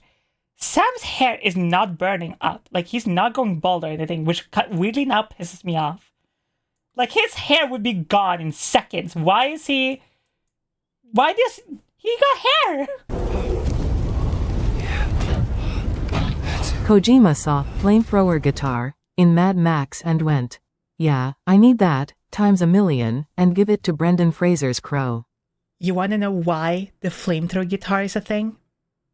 It is because of Mad Max, but it's because Del Toro, which is a major character in the first game and still a major character in the second game, but slightly minor,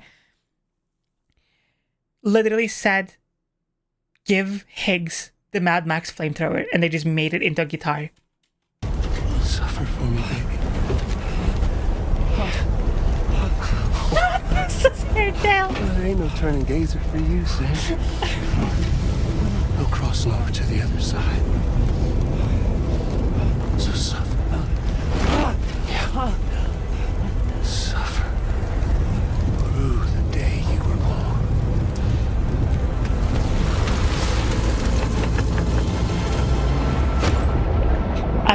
I remember watching this, and I had been drinking while I was like just playing the game randomly one evening, and I was like pretty fucking drunk when I got to this scene, and I got so upset and mad and angry that I became sober.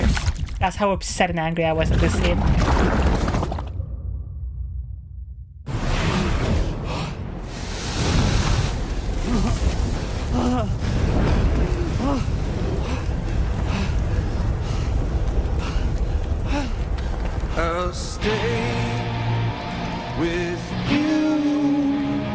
by your side. Close your tired eyes and I'll wait. And soon I'll see your smile in our dreams. This is like overstimulator final boss. And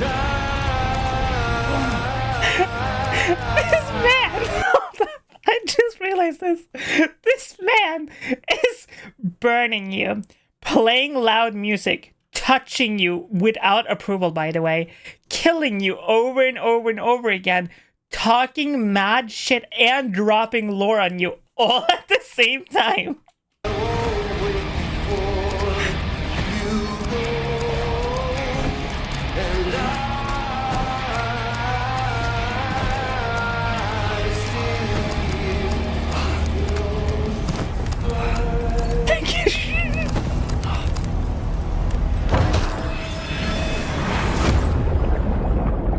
Oh, by the way, I tested this because I got curious.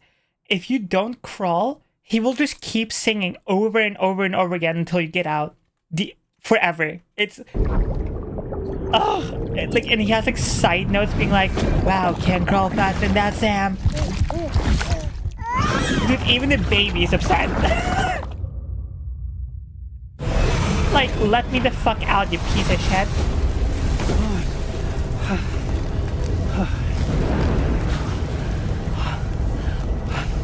I'll stay. Yup. Oh yeah, it keeps going. There's more verses. With you by your side. Close your tired eyes. I'll wait. Higgs burning you, but Sai singing you to sleep. This truly is a Kojimbo moment. Yup.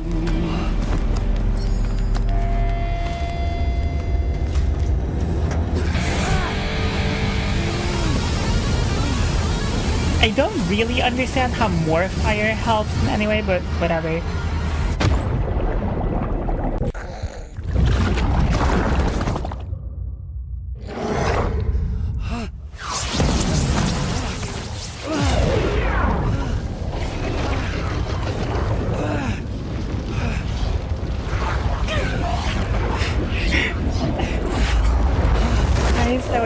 Honestly, if you started singing Hush Little Baby, I think I would actually got even more upset. Oh, sorry. This is tomorrow that I mentioned. Yep. That's tomorrow. This is tomorrow. Yep. Can't you see the resemblance?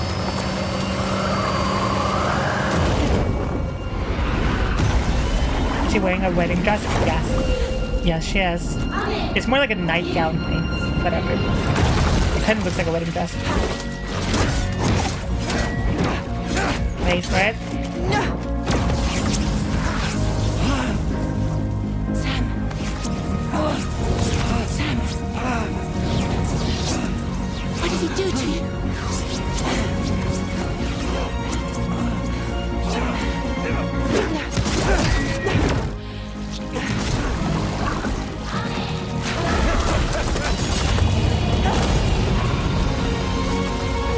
Oh, I forgot to mention, tomorrow's superpowers is basically she can accelerate time on anything she touches.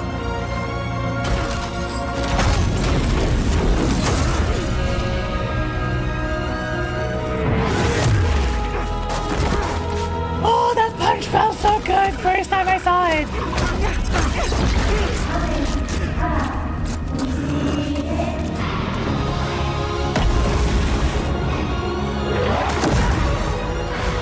And this is where you find out he's actually a robot!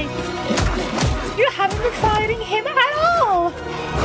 It's just a fucking dumbass robot! So satisfying as fuck though.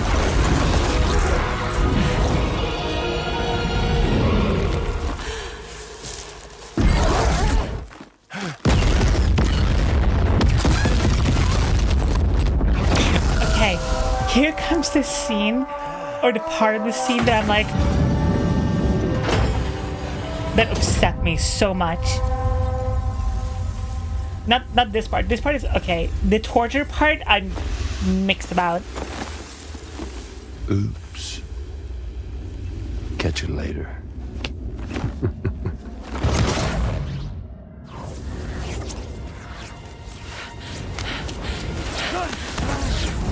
He's stuck in a loop of death and resurrection. Before his heart is completely incinerated, he returns to us.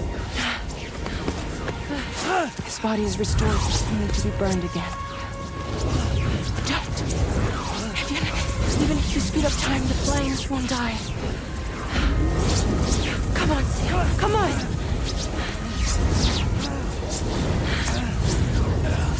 I don't know what to do!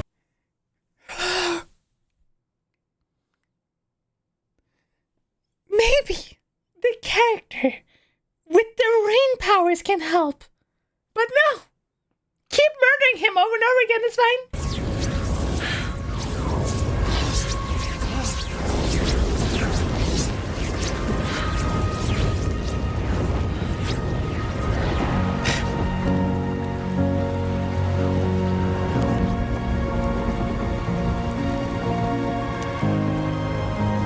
I think that's...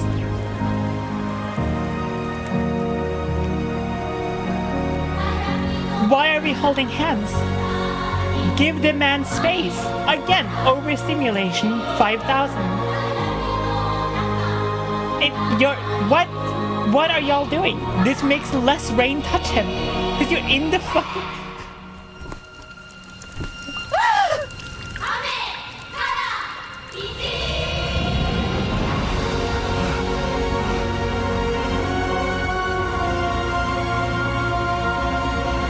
Using Rustic campfire!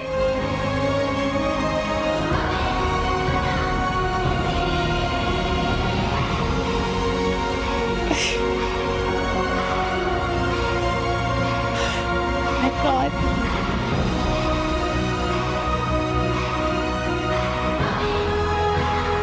Shut the fuck up. Oh! I swear to God, Kojima put these scenes in here for like a postcard purpose. Like, I swear to God, somewhere, somehow, some fucking person got a Kojima postcard or Christmas card or some shit with this exact picture right here.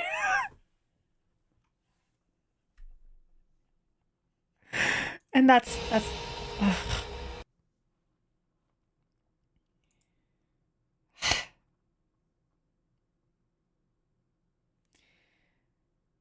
That scene, that was the time I was like, I don't know how to feel about this game anymore.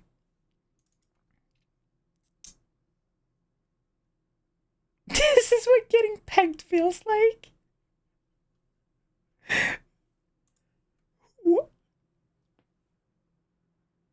What the fuck are you getting pegged with? Jesus Christ!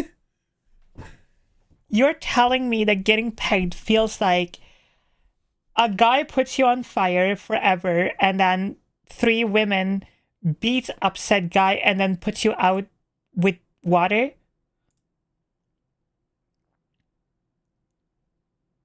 They were bored.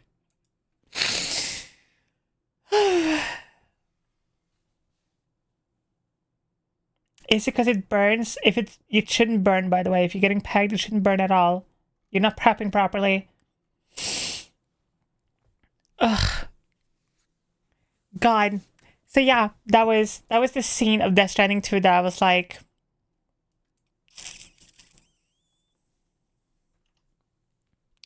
I don't know how to feel about this anymore. Still one of my favorite games though. Absolutely game of the year.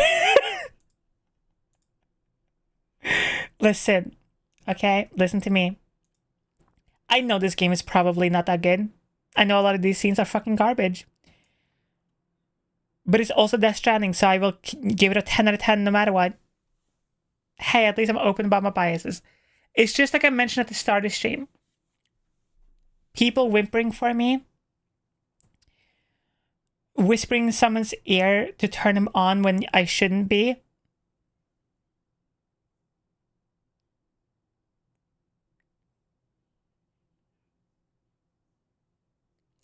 having men pay for random items that I want, all of those things are amazing and turn me on. Are they all morally great? Probably not. Do I care? No. Hell no.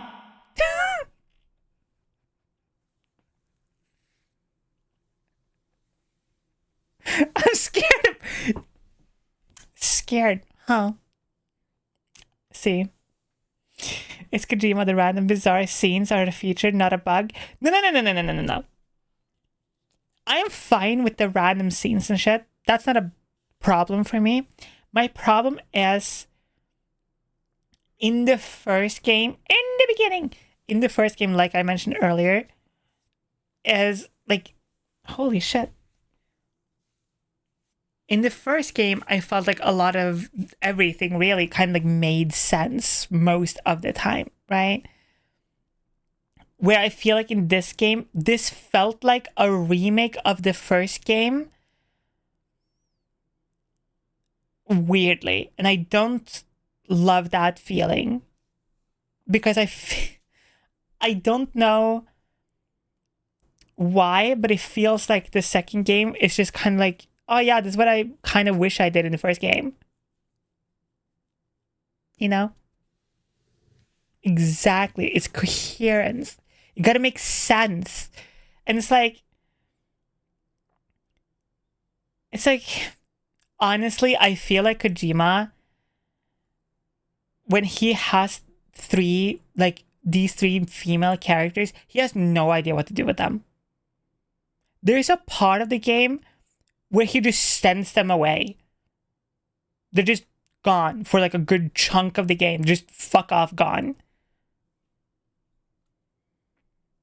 Why is there a scene of them holding hands? What is the lore importance of that, Kojima? What scene? They hold hands so many times. Oh, actually, there is lore like behind that specific reason. When they discover tomorrow, she doesn't understand how to be a human being, so she is scared, and the only person she trusts is Rainey, so they hold hands all the time. That is literally it. I think Kojima is a bad director. He needs someone to give him directions, talent, and it's not enough. I disagree. I hard disagree. I think if you play through the first game and you go in with the knowledge of this game is weird, and like a lot of the, especially like the last part where the game literally sits you down, it's like expectation now, like we gotta sit here and you will learn about the lore now. But at the same time, it's like, okay, fine, whatever. It still makes sense, kind of, as long as you grasp the concept of the game. But in this one, it's just like, it's just the same game again, but like more artistically, I guess. Like, that is literally it. Not only that, but this is like the own, like, Higgs, in my opinion, is a character that is done pretty much perfectly in the first and the second game. But in the second game, he's basically just in love with Sam and lonely. That's why he was so scared about being on the beach.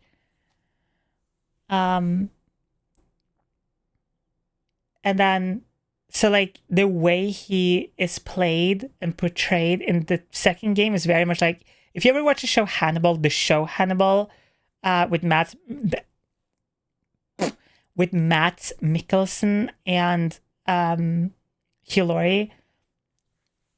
If you watched that show before, it's basically those two characters just in Death Stranding. That is literally it. If you play through Death Stranding 2 again, but you have like that mentality of like, it's just like Hannibal and Will, then it makes a lot more sense. Toxic Yaoi. Very toxic Yaoi. Dude, sorry, completely off the whole Death Stranding part. Listen to me. listen to me. Twitter sucks and is garbage and everything, but you know what Twitter is also really good for?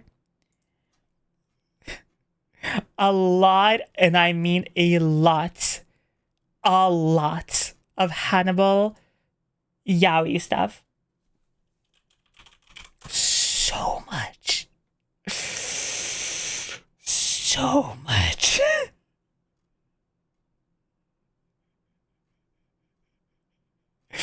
There is so much of it. I love it.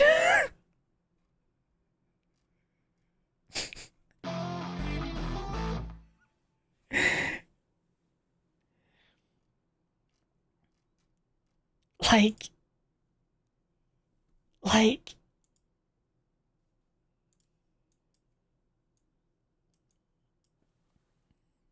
this is a real scene, by the way, from the show. This is a real scene. This also is a real scene from this show. Fun fact, in this scene where Hannibal, Mads Mikkelsen's character, is almost killed, during the shoot of that scene, Mads Mikkelsen kept asking them to make the rope tighter because he wanted to suffocate properly.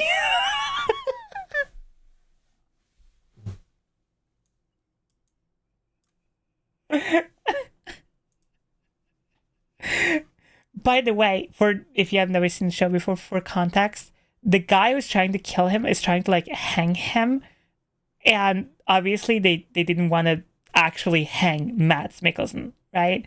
Like that's fucking insane. So they wanted to give him like a super thin rope, but it looks thick, right? So he, like, if something went wrong, he could just snap it in half or whatever. No. He insisted to use a real rope to make it as tight as safely-ish possible and to do his own stunt.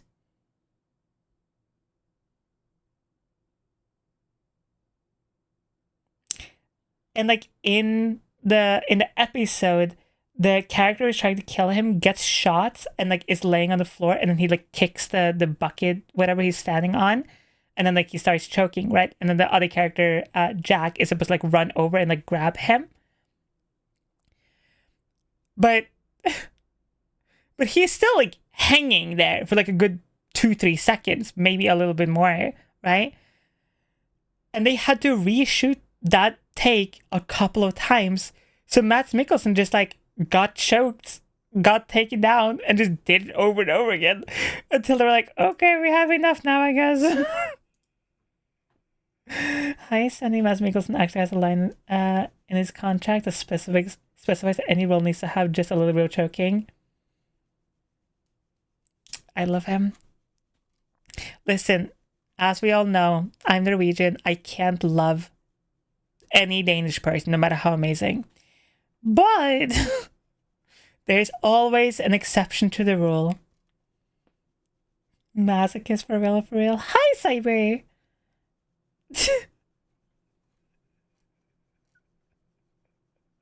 Like, look at this. Look at this. Look how happy this man is.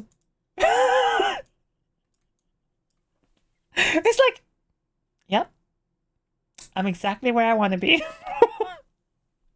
He's so happy. He's like, I'm just happy to be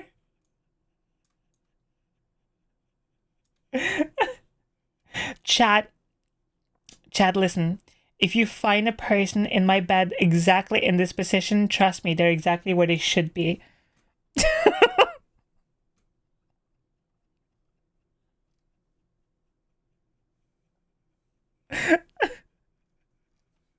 They're not where they want to be. They're where they should be. It's like,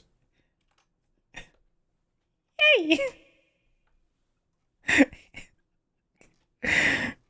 It's actually kind of insane to believe that Mads Mikkelsen is like, I think it's like Possibly, 60 years with old you now. she it's not, would you still love me if I was a worm? It's would you still love me if I was Danish? Yeah, actually true. Yeah, Mads Mikkelsen is 59. Wait! That's crazy. Mads Mikkelsen's birthday's November 22nd. Mine is November 29th. That's crazy. That's fucking wild. We're both November people. Fucking idiot. He's trying to steal my light. Ka-chow. Oh, yeah.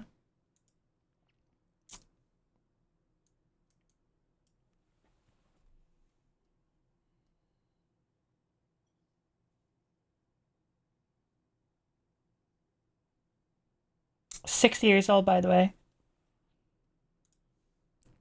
I think he's going to be part of the new like Passion of the Christ movie or something like that. That's why like there's a lot of very weird pictures right now of Mads Mikkelsen.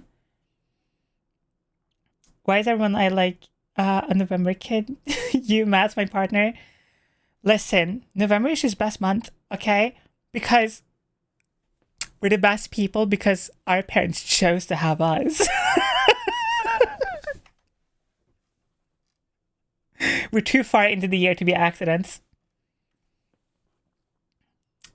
See, there's no like random crazy holidays right before November. Like, you're fine. November!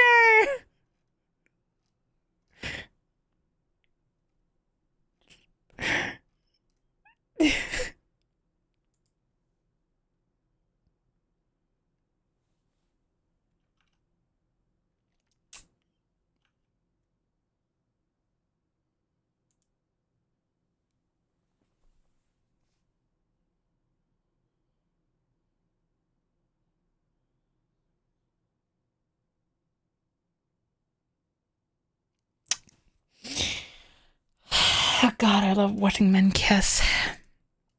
Oh my God, actually. So, oh my God. Okay. So I went down like a Mads Mikkelsen's rabbit hole the other day because I was curious to see like what he had done. Because I only really know him from Death Stranding, Hannibal, and from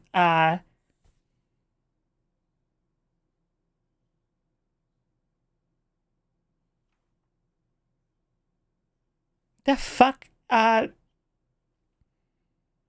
James Bond. Holy fuck.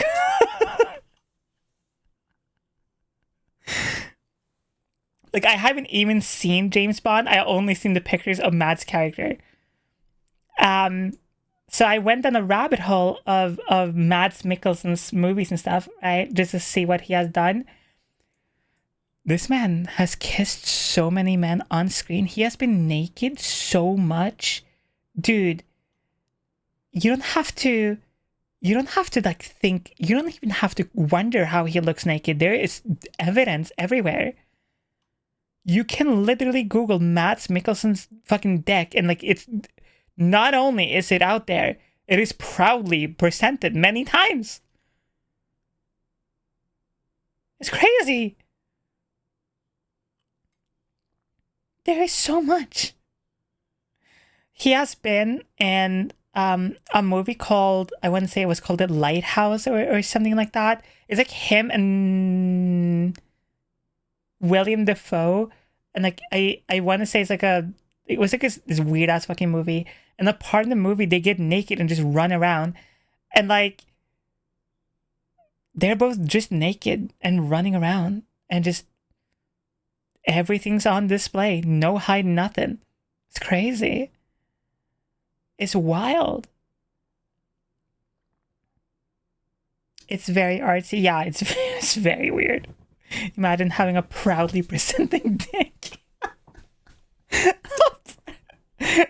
proudly presenting dick.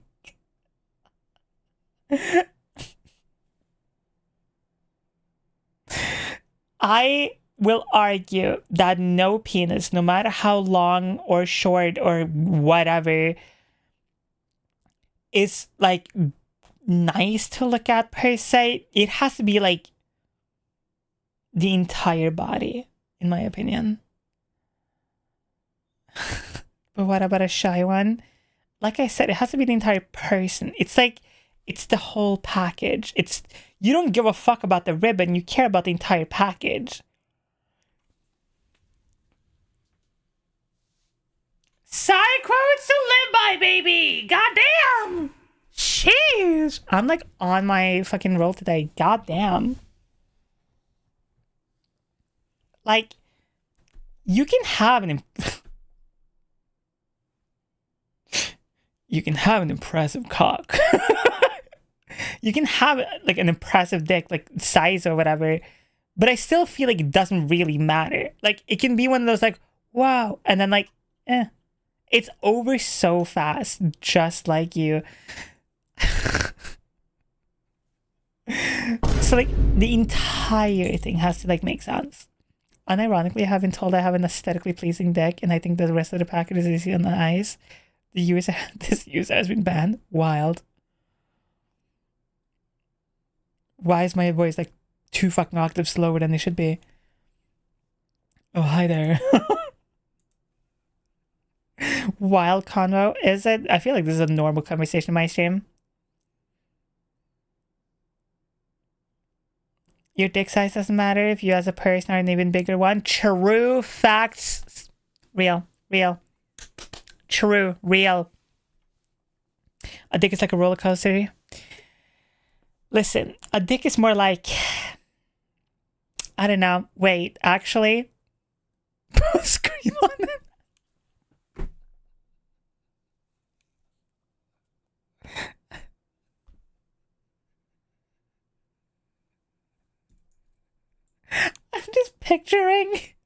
I'm just picturing like one of those like porn dicks, like literally so big, like it's ridiculous, right? And like, and the girl just like grabs both hands, just grabs the dick, and it's just like, ah! Just scream like full force, just like, ah! Today just dicking around. Yup. Pretty much. We did have a game we were going to play, which is what? Nice. Which is made by the same people behind mouthwashing, but then I started yapping about Death Stranding, and people were like, oh, you keep yapping more about it. And I was like, okay, well, here we are. And also Silent Hill F is out in like an hour? Question mark?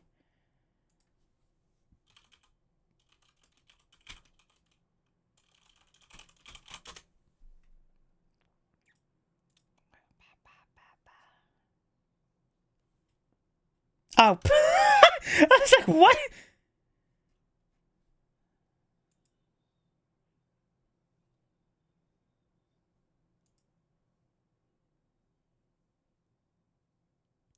Sorry, I needed to tell you about my first sexual experience with my ex next time we stream together. But I'm so curious right now.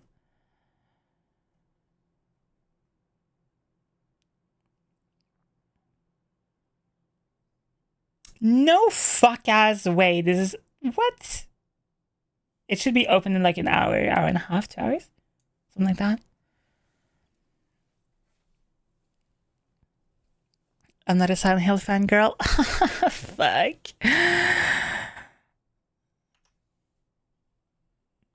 You want to talk about Silent Hill? Hi. I'm somewhat what somebody would call a fanatic. You want to talk about the first church? You want to talk about the cult? The murder, the cowboy man, who was honestly really fucking hot. Sorry. The 27th or the 28th? I should be free on the 28th.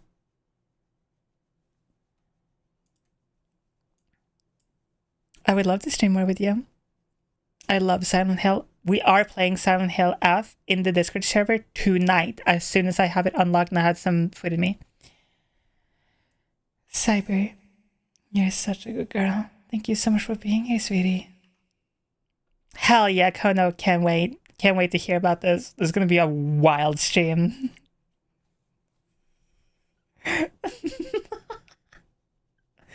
God, I'm excited for Silent Hill F. I am slightly still skeptical on the combat, but hopefully I'll just like fall in love with it or whatever.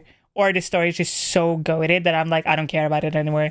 Just like in Silent Hill 2, it's like, I don't give a fuck about the combat. The combat can fucking, you can give me a pea shooter or a water pistol and I still wouldn't care. I'd be like, alright, whatever, the story's so good. I have a dentist appointment tonight and I won't be able to be here. Damn it! Dentist appointments are so fucking goddamn annoying to reschedule. I'm game to play through any Silent Hill and just nerd out with you any day. I fucking love Silent Hill. God, I love Silent Hill. Silent Hill 3 is still, like, no matter what, is gonna be forever my favorite. Like, the only thing I don't like about Silent Hill 3, which is such a specific thing to not like, I don't like at the end of the game where she walks up to the detective and just goes, "Boo! Did I scare ya?" Like, bitch, we have been through a nightmare. Leave me alone. The fuck are you doing? I will say smash every monster in Silent Hill. Silent Hill monster tier list. Is that a thing we can do?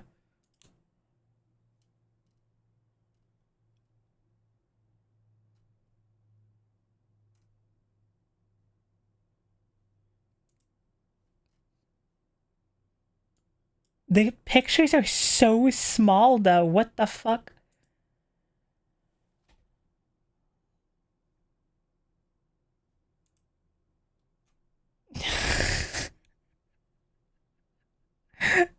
Somebody did a tier list of the Silent Hill monsters, but it's only the smaller ones. So like the flying like bat enemies from the first one, or like the little like leggy dudes from the third one. Or the wheelchair from 4?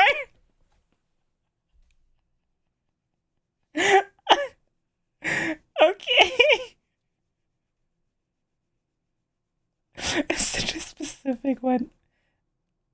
Can I just have a monster list? We can just go like smash, pass, smash, pass.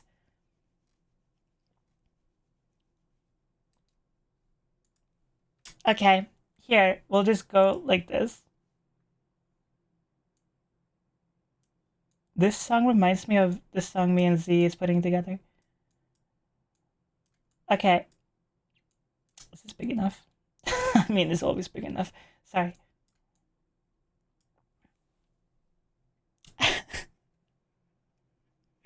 Bloodborne. This is not a Bloodborne boss. Okay. Abstract Daddy.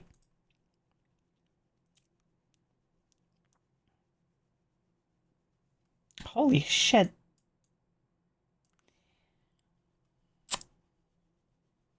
Are we only going on looks? I mean, you can go with however you can use them. You can go with however you want. I'm trying to like figure out what you could even do with this. I'm like, I mean, if you have the equipment for it, you could like, I guess, grind on the edge of the table, but I feel like it's a little too sharp.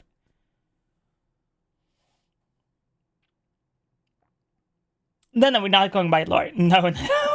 We are not doing the lore part, okay? If we're gonna go by the lore, half of these are completely out because it's just already gross on like an emotional standpoint. Okay, we gotta just go by looks and being horny here. I say pass. I can't. One, I don't have the equipment for the edging part, and two, I feel like it's way too sharp anyway. I feel like you'd like cut yourself or something.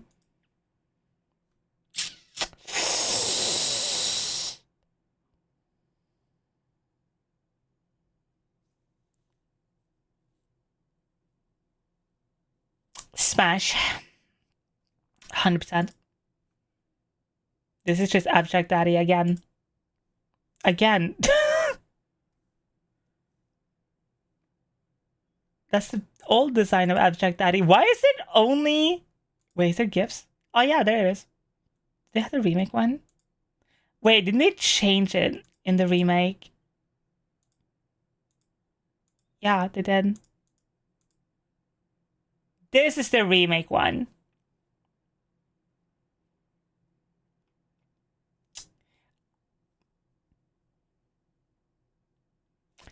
I don't know how, and I don't know why, but remake Daddy. Smash.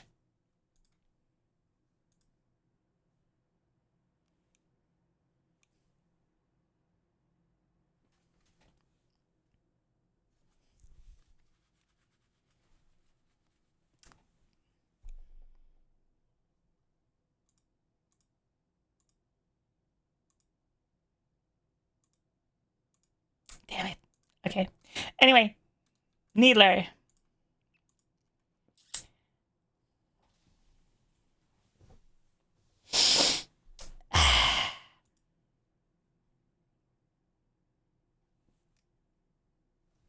Smash.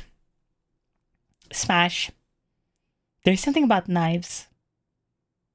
100% smash. The Screamer.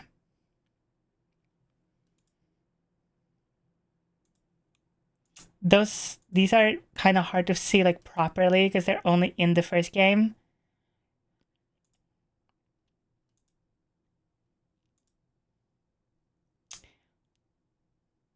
There's just something about him. I can't explain it, but smash, I think, somehow.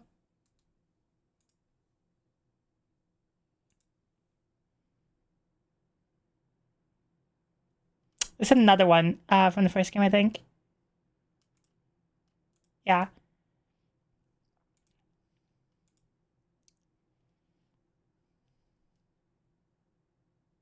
Smash. Okay, hear me out. Hear me out. Imagine pinning this fucking thing down and like using it though. Like, come on. If you're gonna use me, I'm gonna use you kind of moment. Like, it's gonna try to eat me. So we might as well go. You know what I mean? Like, never leave this earth never leave this earth full.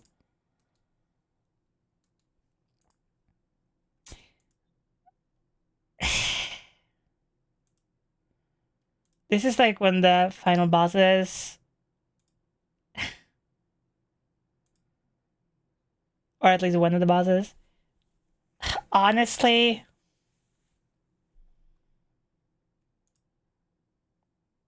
I know people are gonna be like, "Oh, Smash." To me, this is pass.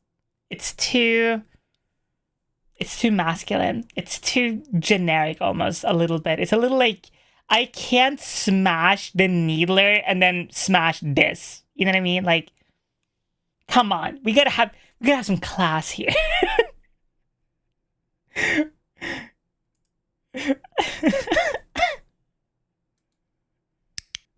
Thank you so much. How are my favorite Goonas doing today? Oh, we're talking about which monsters we would like to smash from Silent Hill. Okay.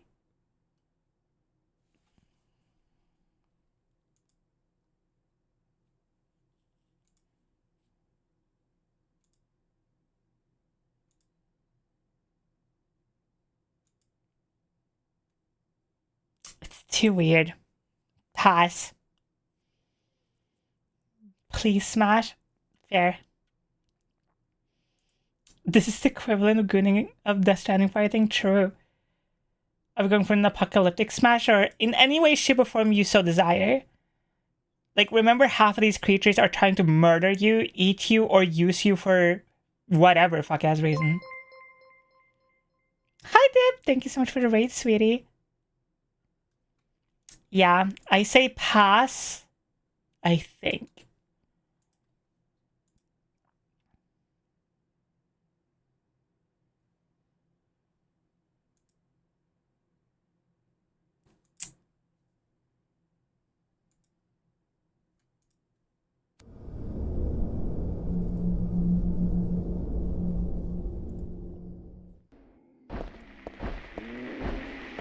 This is the alpha build of 3, Jesus.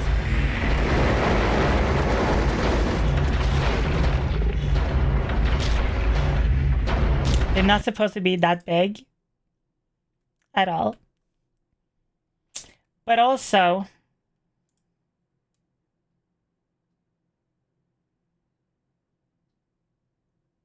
smash. I made my decision.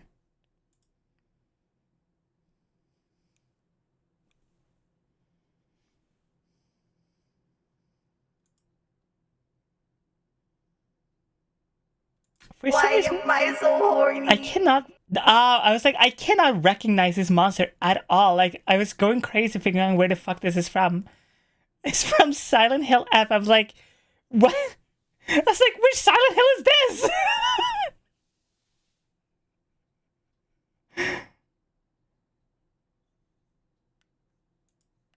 I haven't seen it yet, like, properly, so we'll wait until play the game.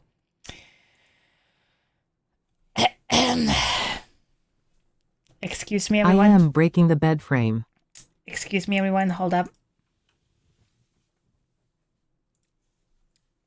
You know what I'm about to do.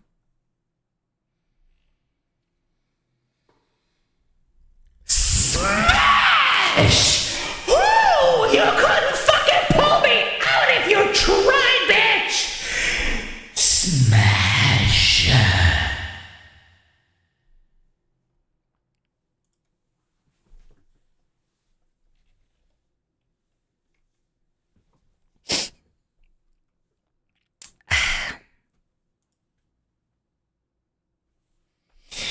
Smash! Smash!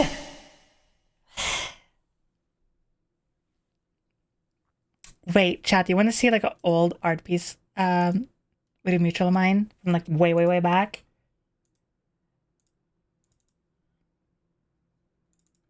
It weirdly reminded me of this.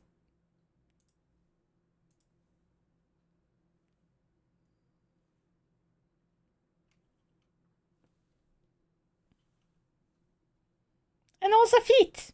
Anyway.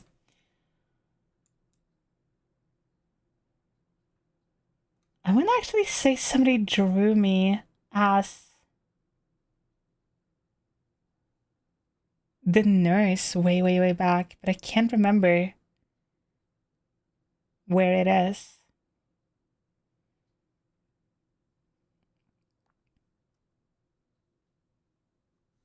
Whatever. Anyway. Fucking God. Ugh. My throat hurts. Where it at? Let me look super quickly one proper time, and then if I can't find it quickly, then we'll move on. I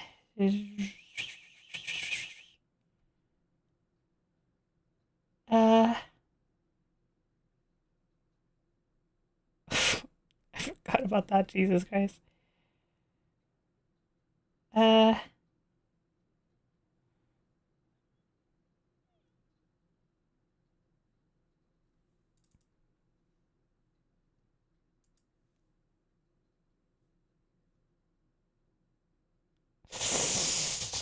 I can't seem to find it. I am sorry.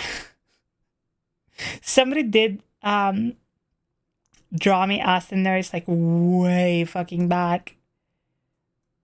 Here, have old portrait somebody did of me like way back. The 69 has always been there. Anyway, I'm going to avoid Silent Hill F monsters, okay?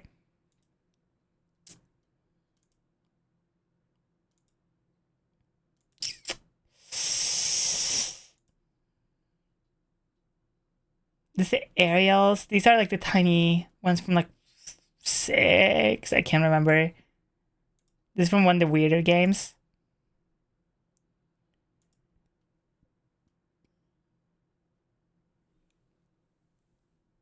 But the grippers, the extra grippers though. But the extra grippers! There is extra gripping!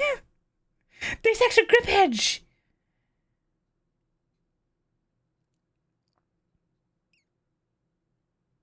Pass. I get it though, like, ugh, they're weird. Ugh. This is the homecoming version of the nurse. I forgot about that. I'm sorry. I didn't specify which nurse from what game. Do they have the remake nurse? Because I honestly think the remake nurse is actually kind of better.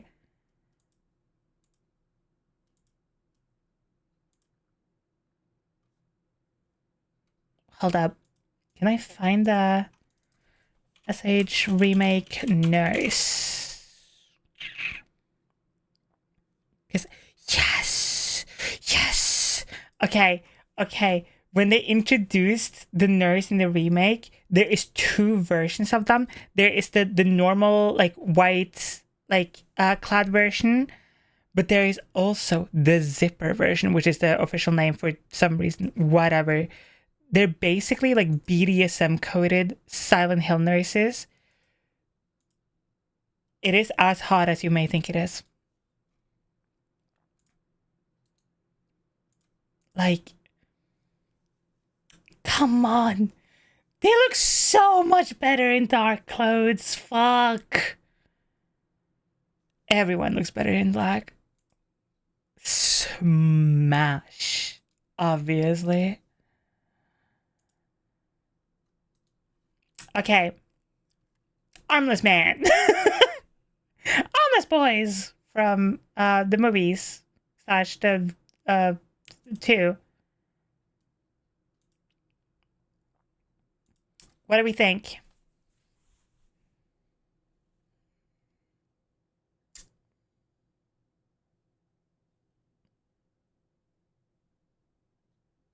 Weirdly smash, I think.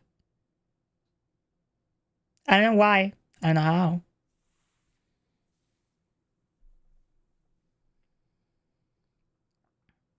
Exactly. The chest hole. We were on the same page. Okay. I know this is gonna get smashes. Because, bruh. Like, 1, 2, 3, 4, 5, 6, 7, 8, 9, 10, 11, 12, 13. 13 arms. Or hands, specifically. Come on. Smash! Including the feet. 14 and 15. Smash! Judge Holloway. Alex! Quick. You get her loose before they start pumping the gas. I'll shut off the valves. Yeah. Alex, thank God. How did you find me? We don't have time to talk. I've got to get you out of here. So I guess you should... We don't care about Homecoming's lore. We just want to see the monster. Run! Jesus Christ! Look at that thing! Holy fuck!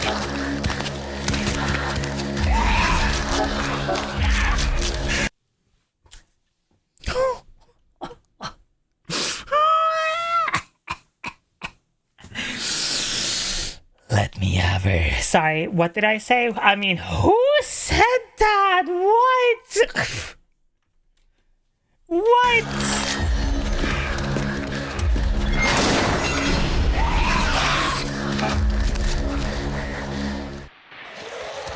I love the inclusion of the butt. The butt was truly needed to add in the back of that. Yeah. Smash. Beyond smash. Oh my god.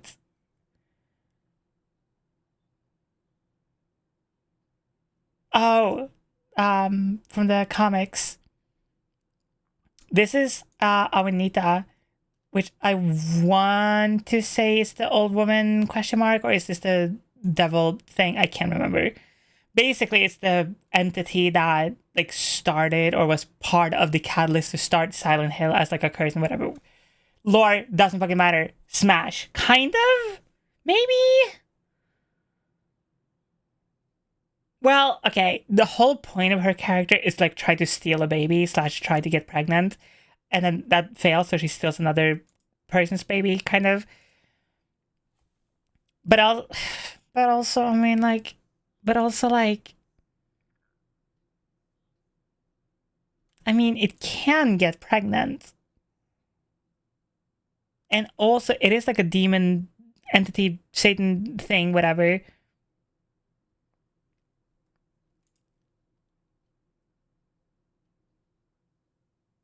Kojima would love her.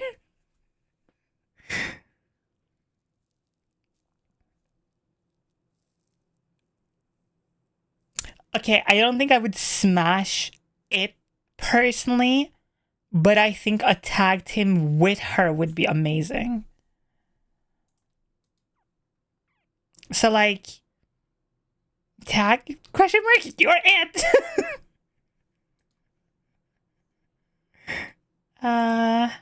This is from F. Spoiler, sorry. I think we're gonna skip the fetus from PT. Just, I feel like none of us in here are gonna say anything weird. Thank you. Oh, this is from the hand. You can't fucking see anything. What the fuck?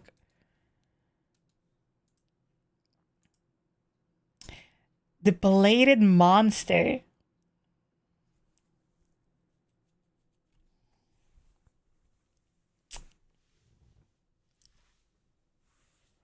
Wait, I just unlocked the fucking memory. Oh my god. Chat, you want to hear about how I had to deal with a pedophile in my own community?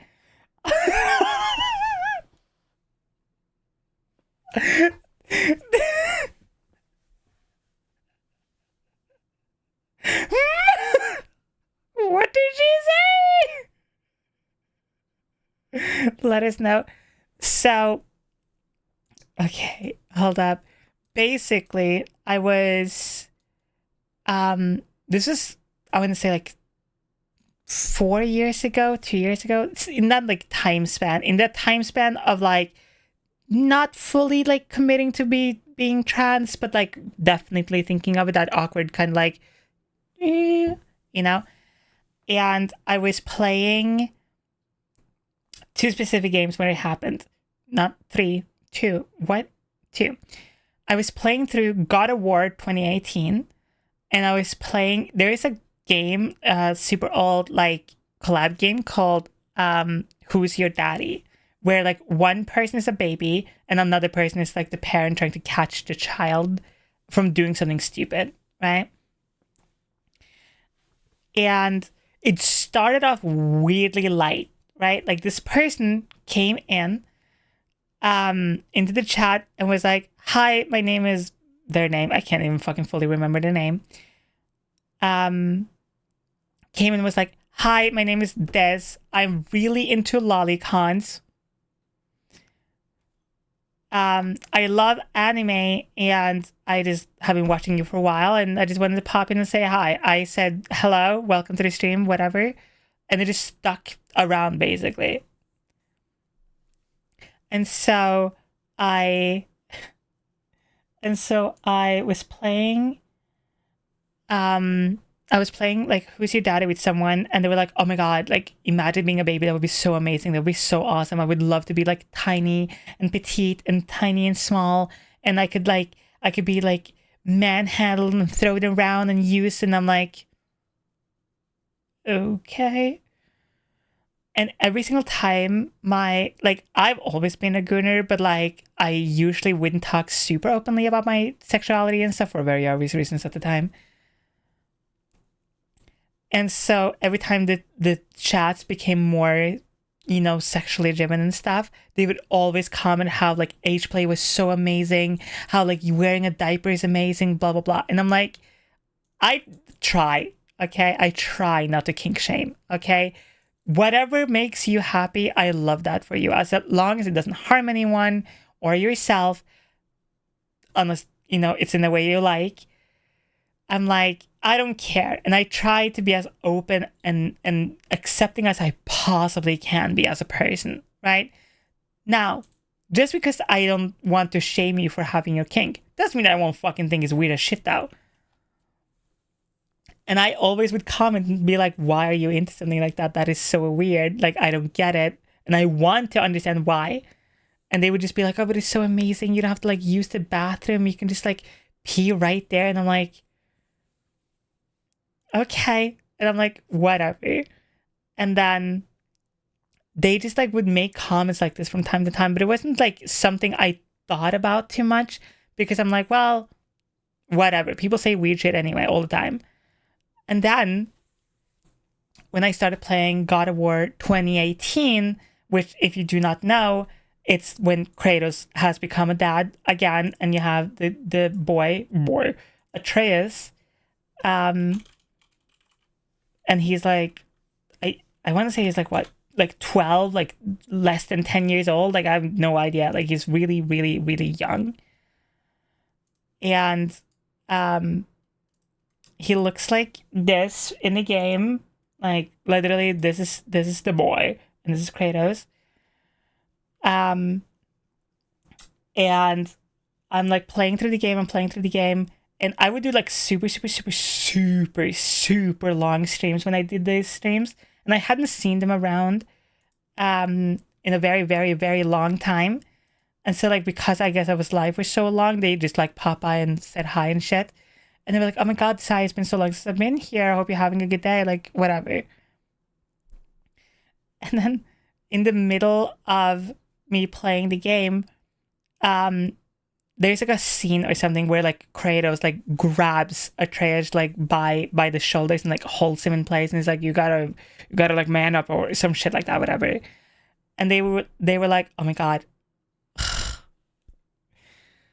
And they said in my chat, and I quote, oh my God, I wish I could manhandle a 12-year-old like that, end quote. And I was like, and I paused everything and I was like, nah, nope. And like, I banned them immediately, like obviously. And so afterwards, they went to my Discord server and just started spamming as much like CP and whatever they could, but it was like one person, so it was like you just ban the person and all the messages get deleted. And they DM'd me like on Twitter afterwards, like literally weeks after, because I obviously forgot completely about Twitter. Weeks after, they sent me a DM that was literally like, wow, I can't believe you banned me from chat just because of my kinks. And I was like, you're a pedophile. Like, what the fuck is wrong with you? You said you want to manhandle a 12-year-old child. What? And they're like, it's just a fantasy. It's just a kink. And I was like, I just told them to like get help and block them, and I've never seen them around since. But like, that was super weird. Super, super weird. Hi, Carvelos. Hope you're doing good, sweetie. Sorry, I was just talking about a story. That's not a kink. Like I said, that's a crime. That's a crime.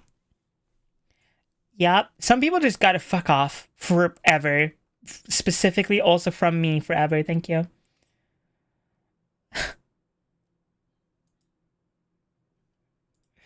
Like, why can't your kink be like me spitting on you or like giving me $1,000? Those are great kinks to have. Like, that's some amazing kinks to have right now. Like, that's amazing. You should have those kinks 24/7.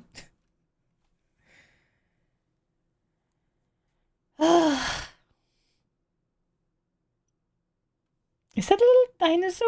Oh, thank you for the little dinosaur. My kink is wanting to get women handled by size. See, that is a good kink to have. So, that is true, Kono. Like, I try to be like open-minded, I guess, in the sense of like you can't choose certain aspects of yourself, but you can choose what to do with those things.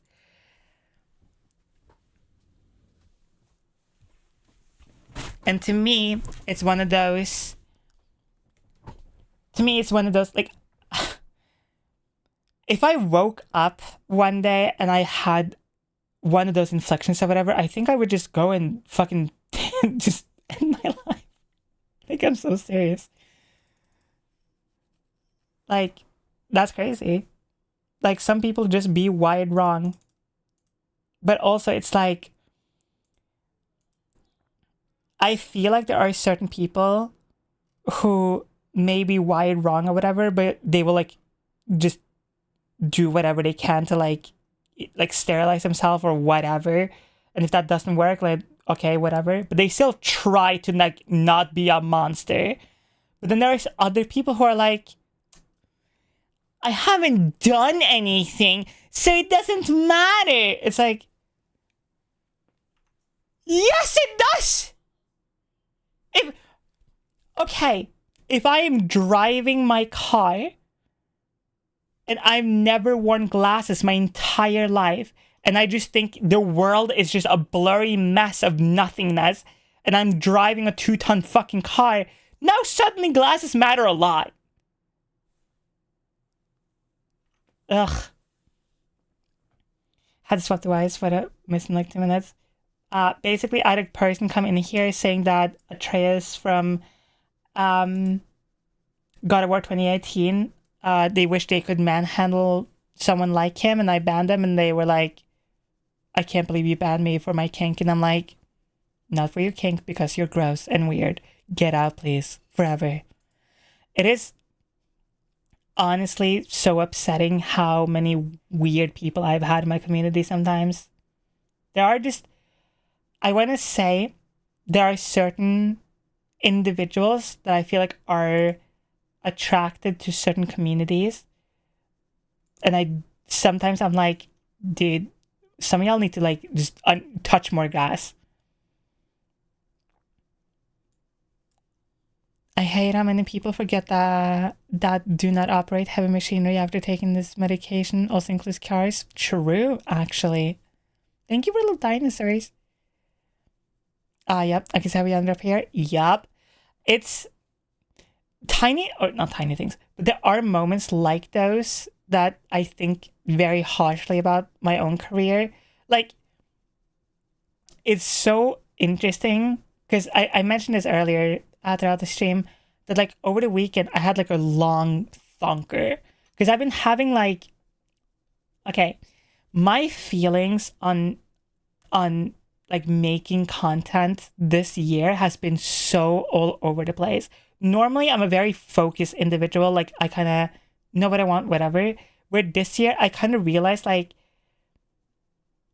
I don't really give a shit about like the numbers and stuff anymore like I used to do. It's more of like, I want my community to feel good to be in, not only for myself, but for everyone else.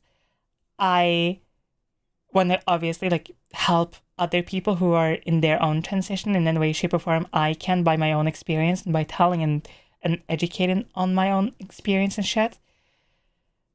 But then there are moments like that where you have so many gross, weird individuals that will just find you and just be around whatever. And you're just like, yeah, but then you have to deal with these people. I watch movies while I drive and have my car drive itself.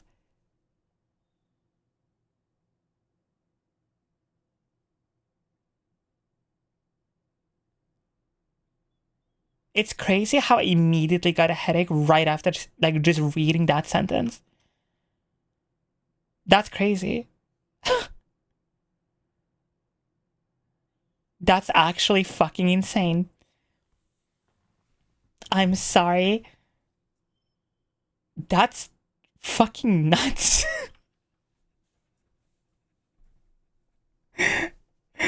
As somebody who is brought up on like manual gearing and like shit boxes of cars, Connor, you're fucked.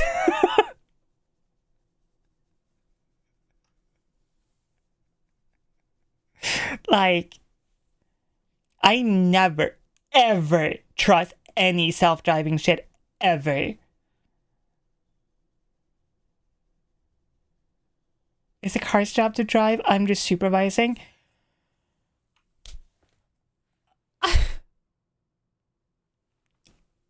You know what? You survived this long. Like, do whatever you want. Brad. Fuck you, little bottom bitch. Only self-driving vehicle I trust is a tram. True. Autopilot makes it the car's bottom. That doesn't work on Kono. He loves being a bottom. Yeah, it's one of the reasons I actually fear being noticed as a creator, but you're awesome. You have been a huge help in my confidence throughout my transition, even back when I was just lurking in your streams. Oh, thank you. I don't know. It's weird because I remember at the start of making content that was more like trans focused, and I was talking so much more about things because I was like in my own kind of research phase, and I just wanted to like educate other people what I found. Where now it's kind of slowed down more because like I'm in the very boring, very long consuming thing of I'm on HRT. I'll update you when shit happens. Like, you know?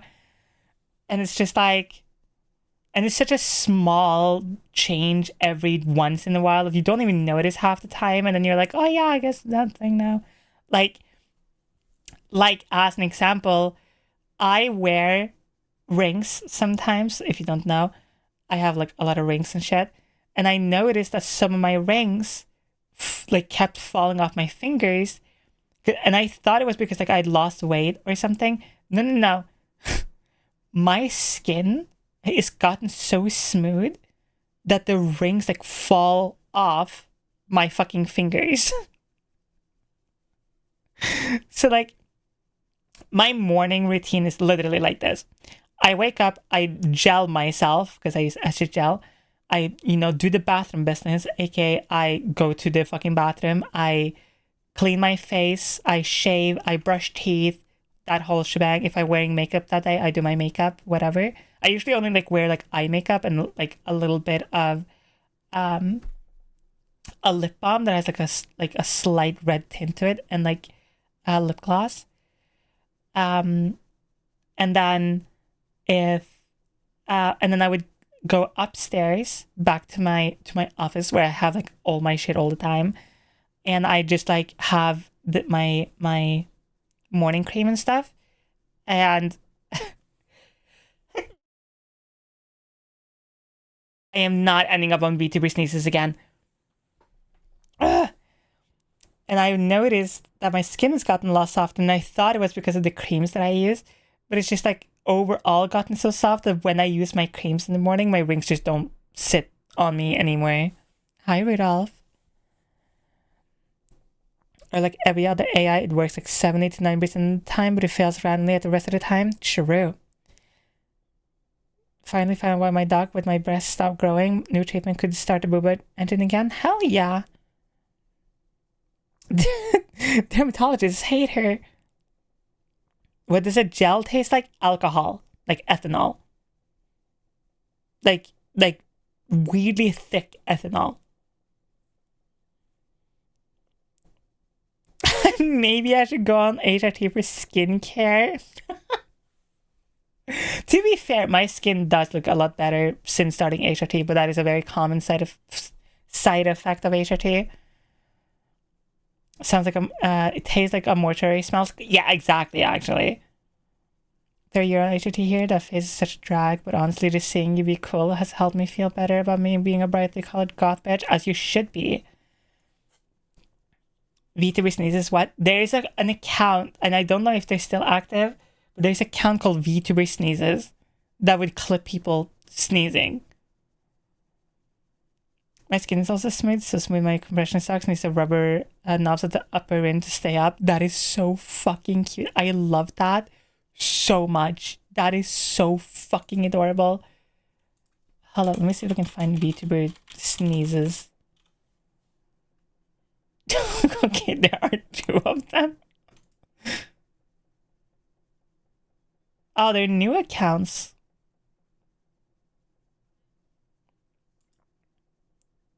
Interesting. The original VTuber sneezes is gone.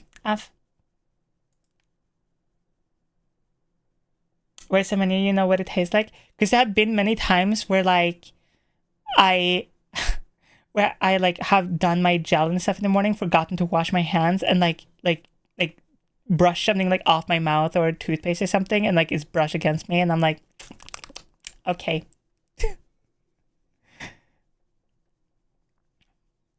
The reason why I followed you is because I love the goth aesthetic and also you're funny.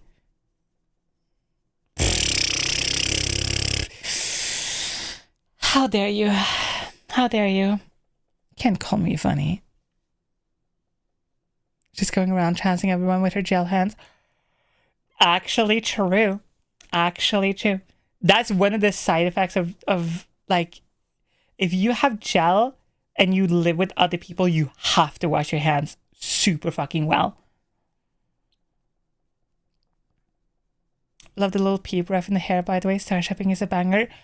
You are the only person who has ever pointed out the little peep tattoo. That is 2 people now. There's only been one person who's pointed out the ghost main tattoo on my finger, and you're the first person to point out the little peep tattoo. That is crazy. Holy shit. That's crazy. Only 2 people. F. I always say ew, a bit of brain every time I sneeze just to fuck with people. Wait. This is genius. This is actually fucking a banging idea. Holy fuck. Can I steal that? Ugh.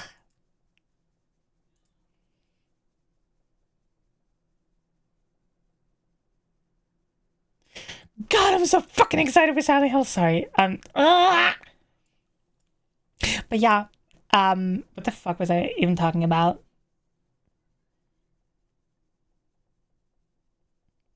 Transition, and then being a sad little VTuber. I don't know. How many minutes until release? Where's my... We have the power to figure this out. This might crash my stream, just so you know. If stream crashes, that will be just the end of the stream, okay? Join the Discord. I will be playing Silent Hill F in the Discord later tonight. I just need dinner, and literally then I'm playing the game.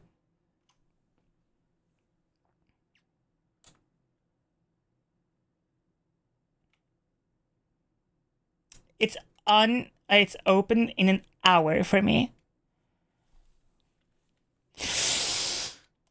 Give me the game.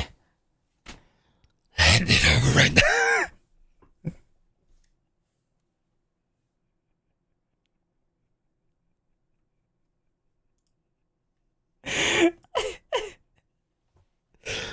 Give it. Oh, I'm so fucking excited. Ugh. Oh my god, I had a so over on the blue site, I had somebody I had someone DM me that they want to commission me for an audio, which was really nice and whatever. They wanted to commission me for an audio where I only do like that, like I don't like Venom voice, demon voice, whatever. And I'm like, I don't think my throat could handle that. Like 5 minutes of talking like that, I feel like I would just throw up almost. But at the same time,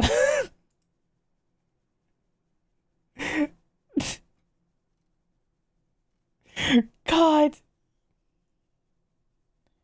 I'm so excited. I am so excited too. Holy shit. It's gonna be so fucking good. Like, oh. God. Can you, question mark, as an example, change the date on the PlayStation to, like access the game faster? Is that a thing you can do, or is that just like patch now? Can you not do that anymore? I don't trust Konami. I'd love to be pleasantly surprised though. Oh, I do not trust them at all. Listen, if I see shit I don't like, I will be critical of it, but I'm also excited for a Silent Hill I have no knowledge of at all. Like, they need someone that naturally talks like that.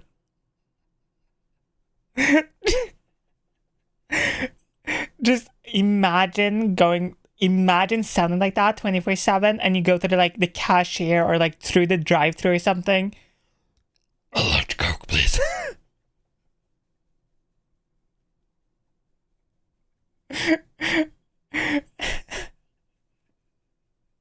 You paying with cash or card? Card. What's for sale?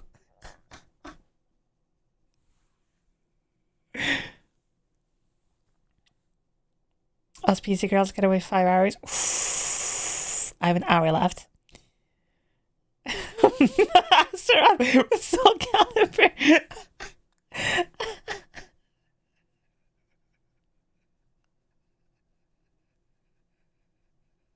That is so fucking funny. I have sadly voice trained too much. I can definitely still obviously do it from time to time, but I can't like stay down there where I used to before. Living vicariously through you tonight. You should just live with me. I stopped myself from saying shit that you should not be saying in the middle of a stream.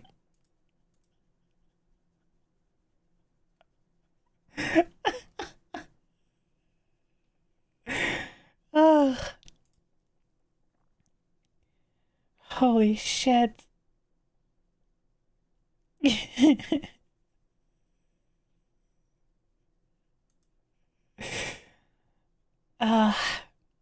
Okay. Here's what we're gonna do. I have an hour before stream. I mean, what?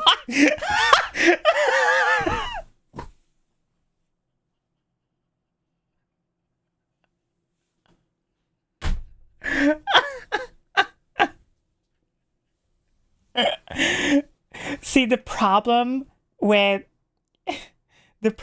me being so just hit the button. The problem with me like just yapping so much on stream is that like I just feel like we're just hanging out and shit. So, just Alt F4, just fucking delete your OBS, fucking whatever. I just feel like we're just hanging out and shit because I'm like, that's kind of just what we do. So like I just feel like what the fuck am I doing? I just feel like we're just hanging out and shit. So I didn't like think about it. Okay, chat, we're gonna be rating Mookie. It's their birthday week, so we want to send them some love.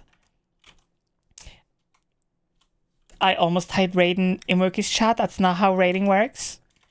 I am going to be playing Silent Hill F on the Discord. So you can join by exclamation Discord in chat. I will be doing a muted VC, so like nobody can like distract from the game or whatever. This is very specifically for the people who are like really, really hyped for the game, whatever. So it's kind of like just a Discord stream, I guess.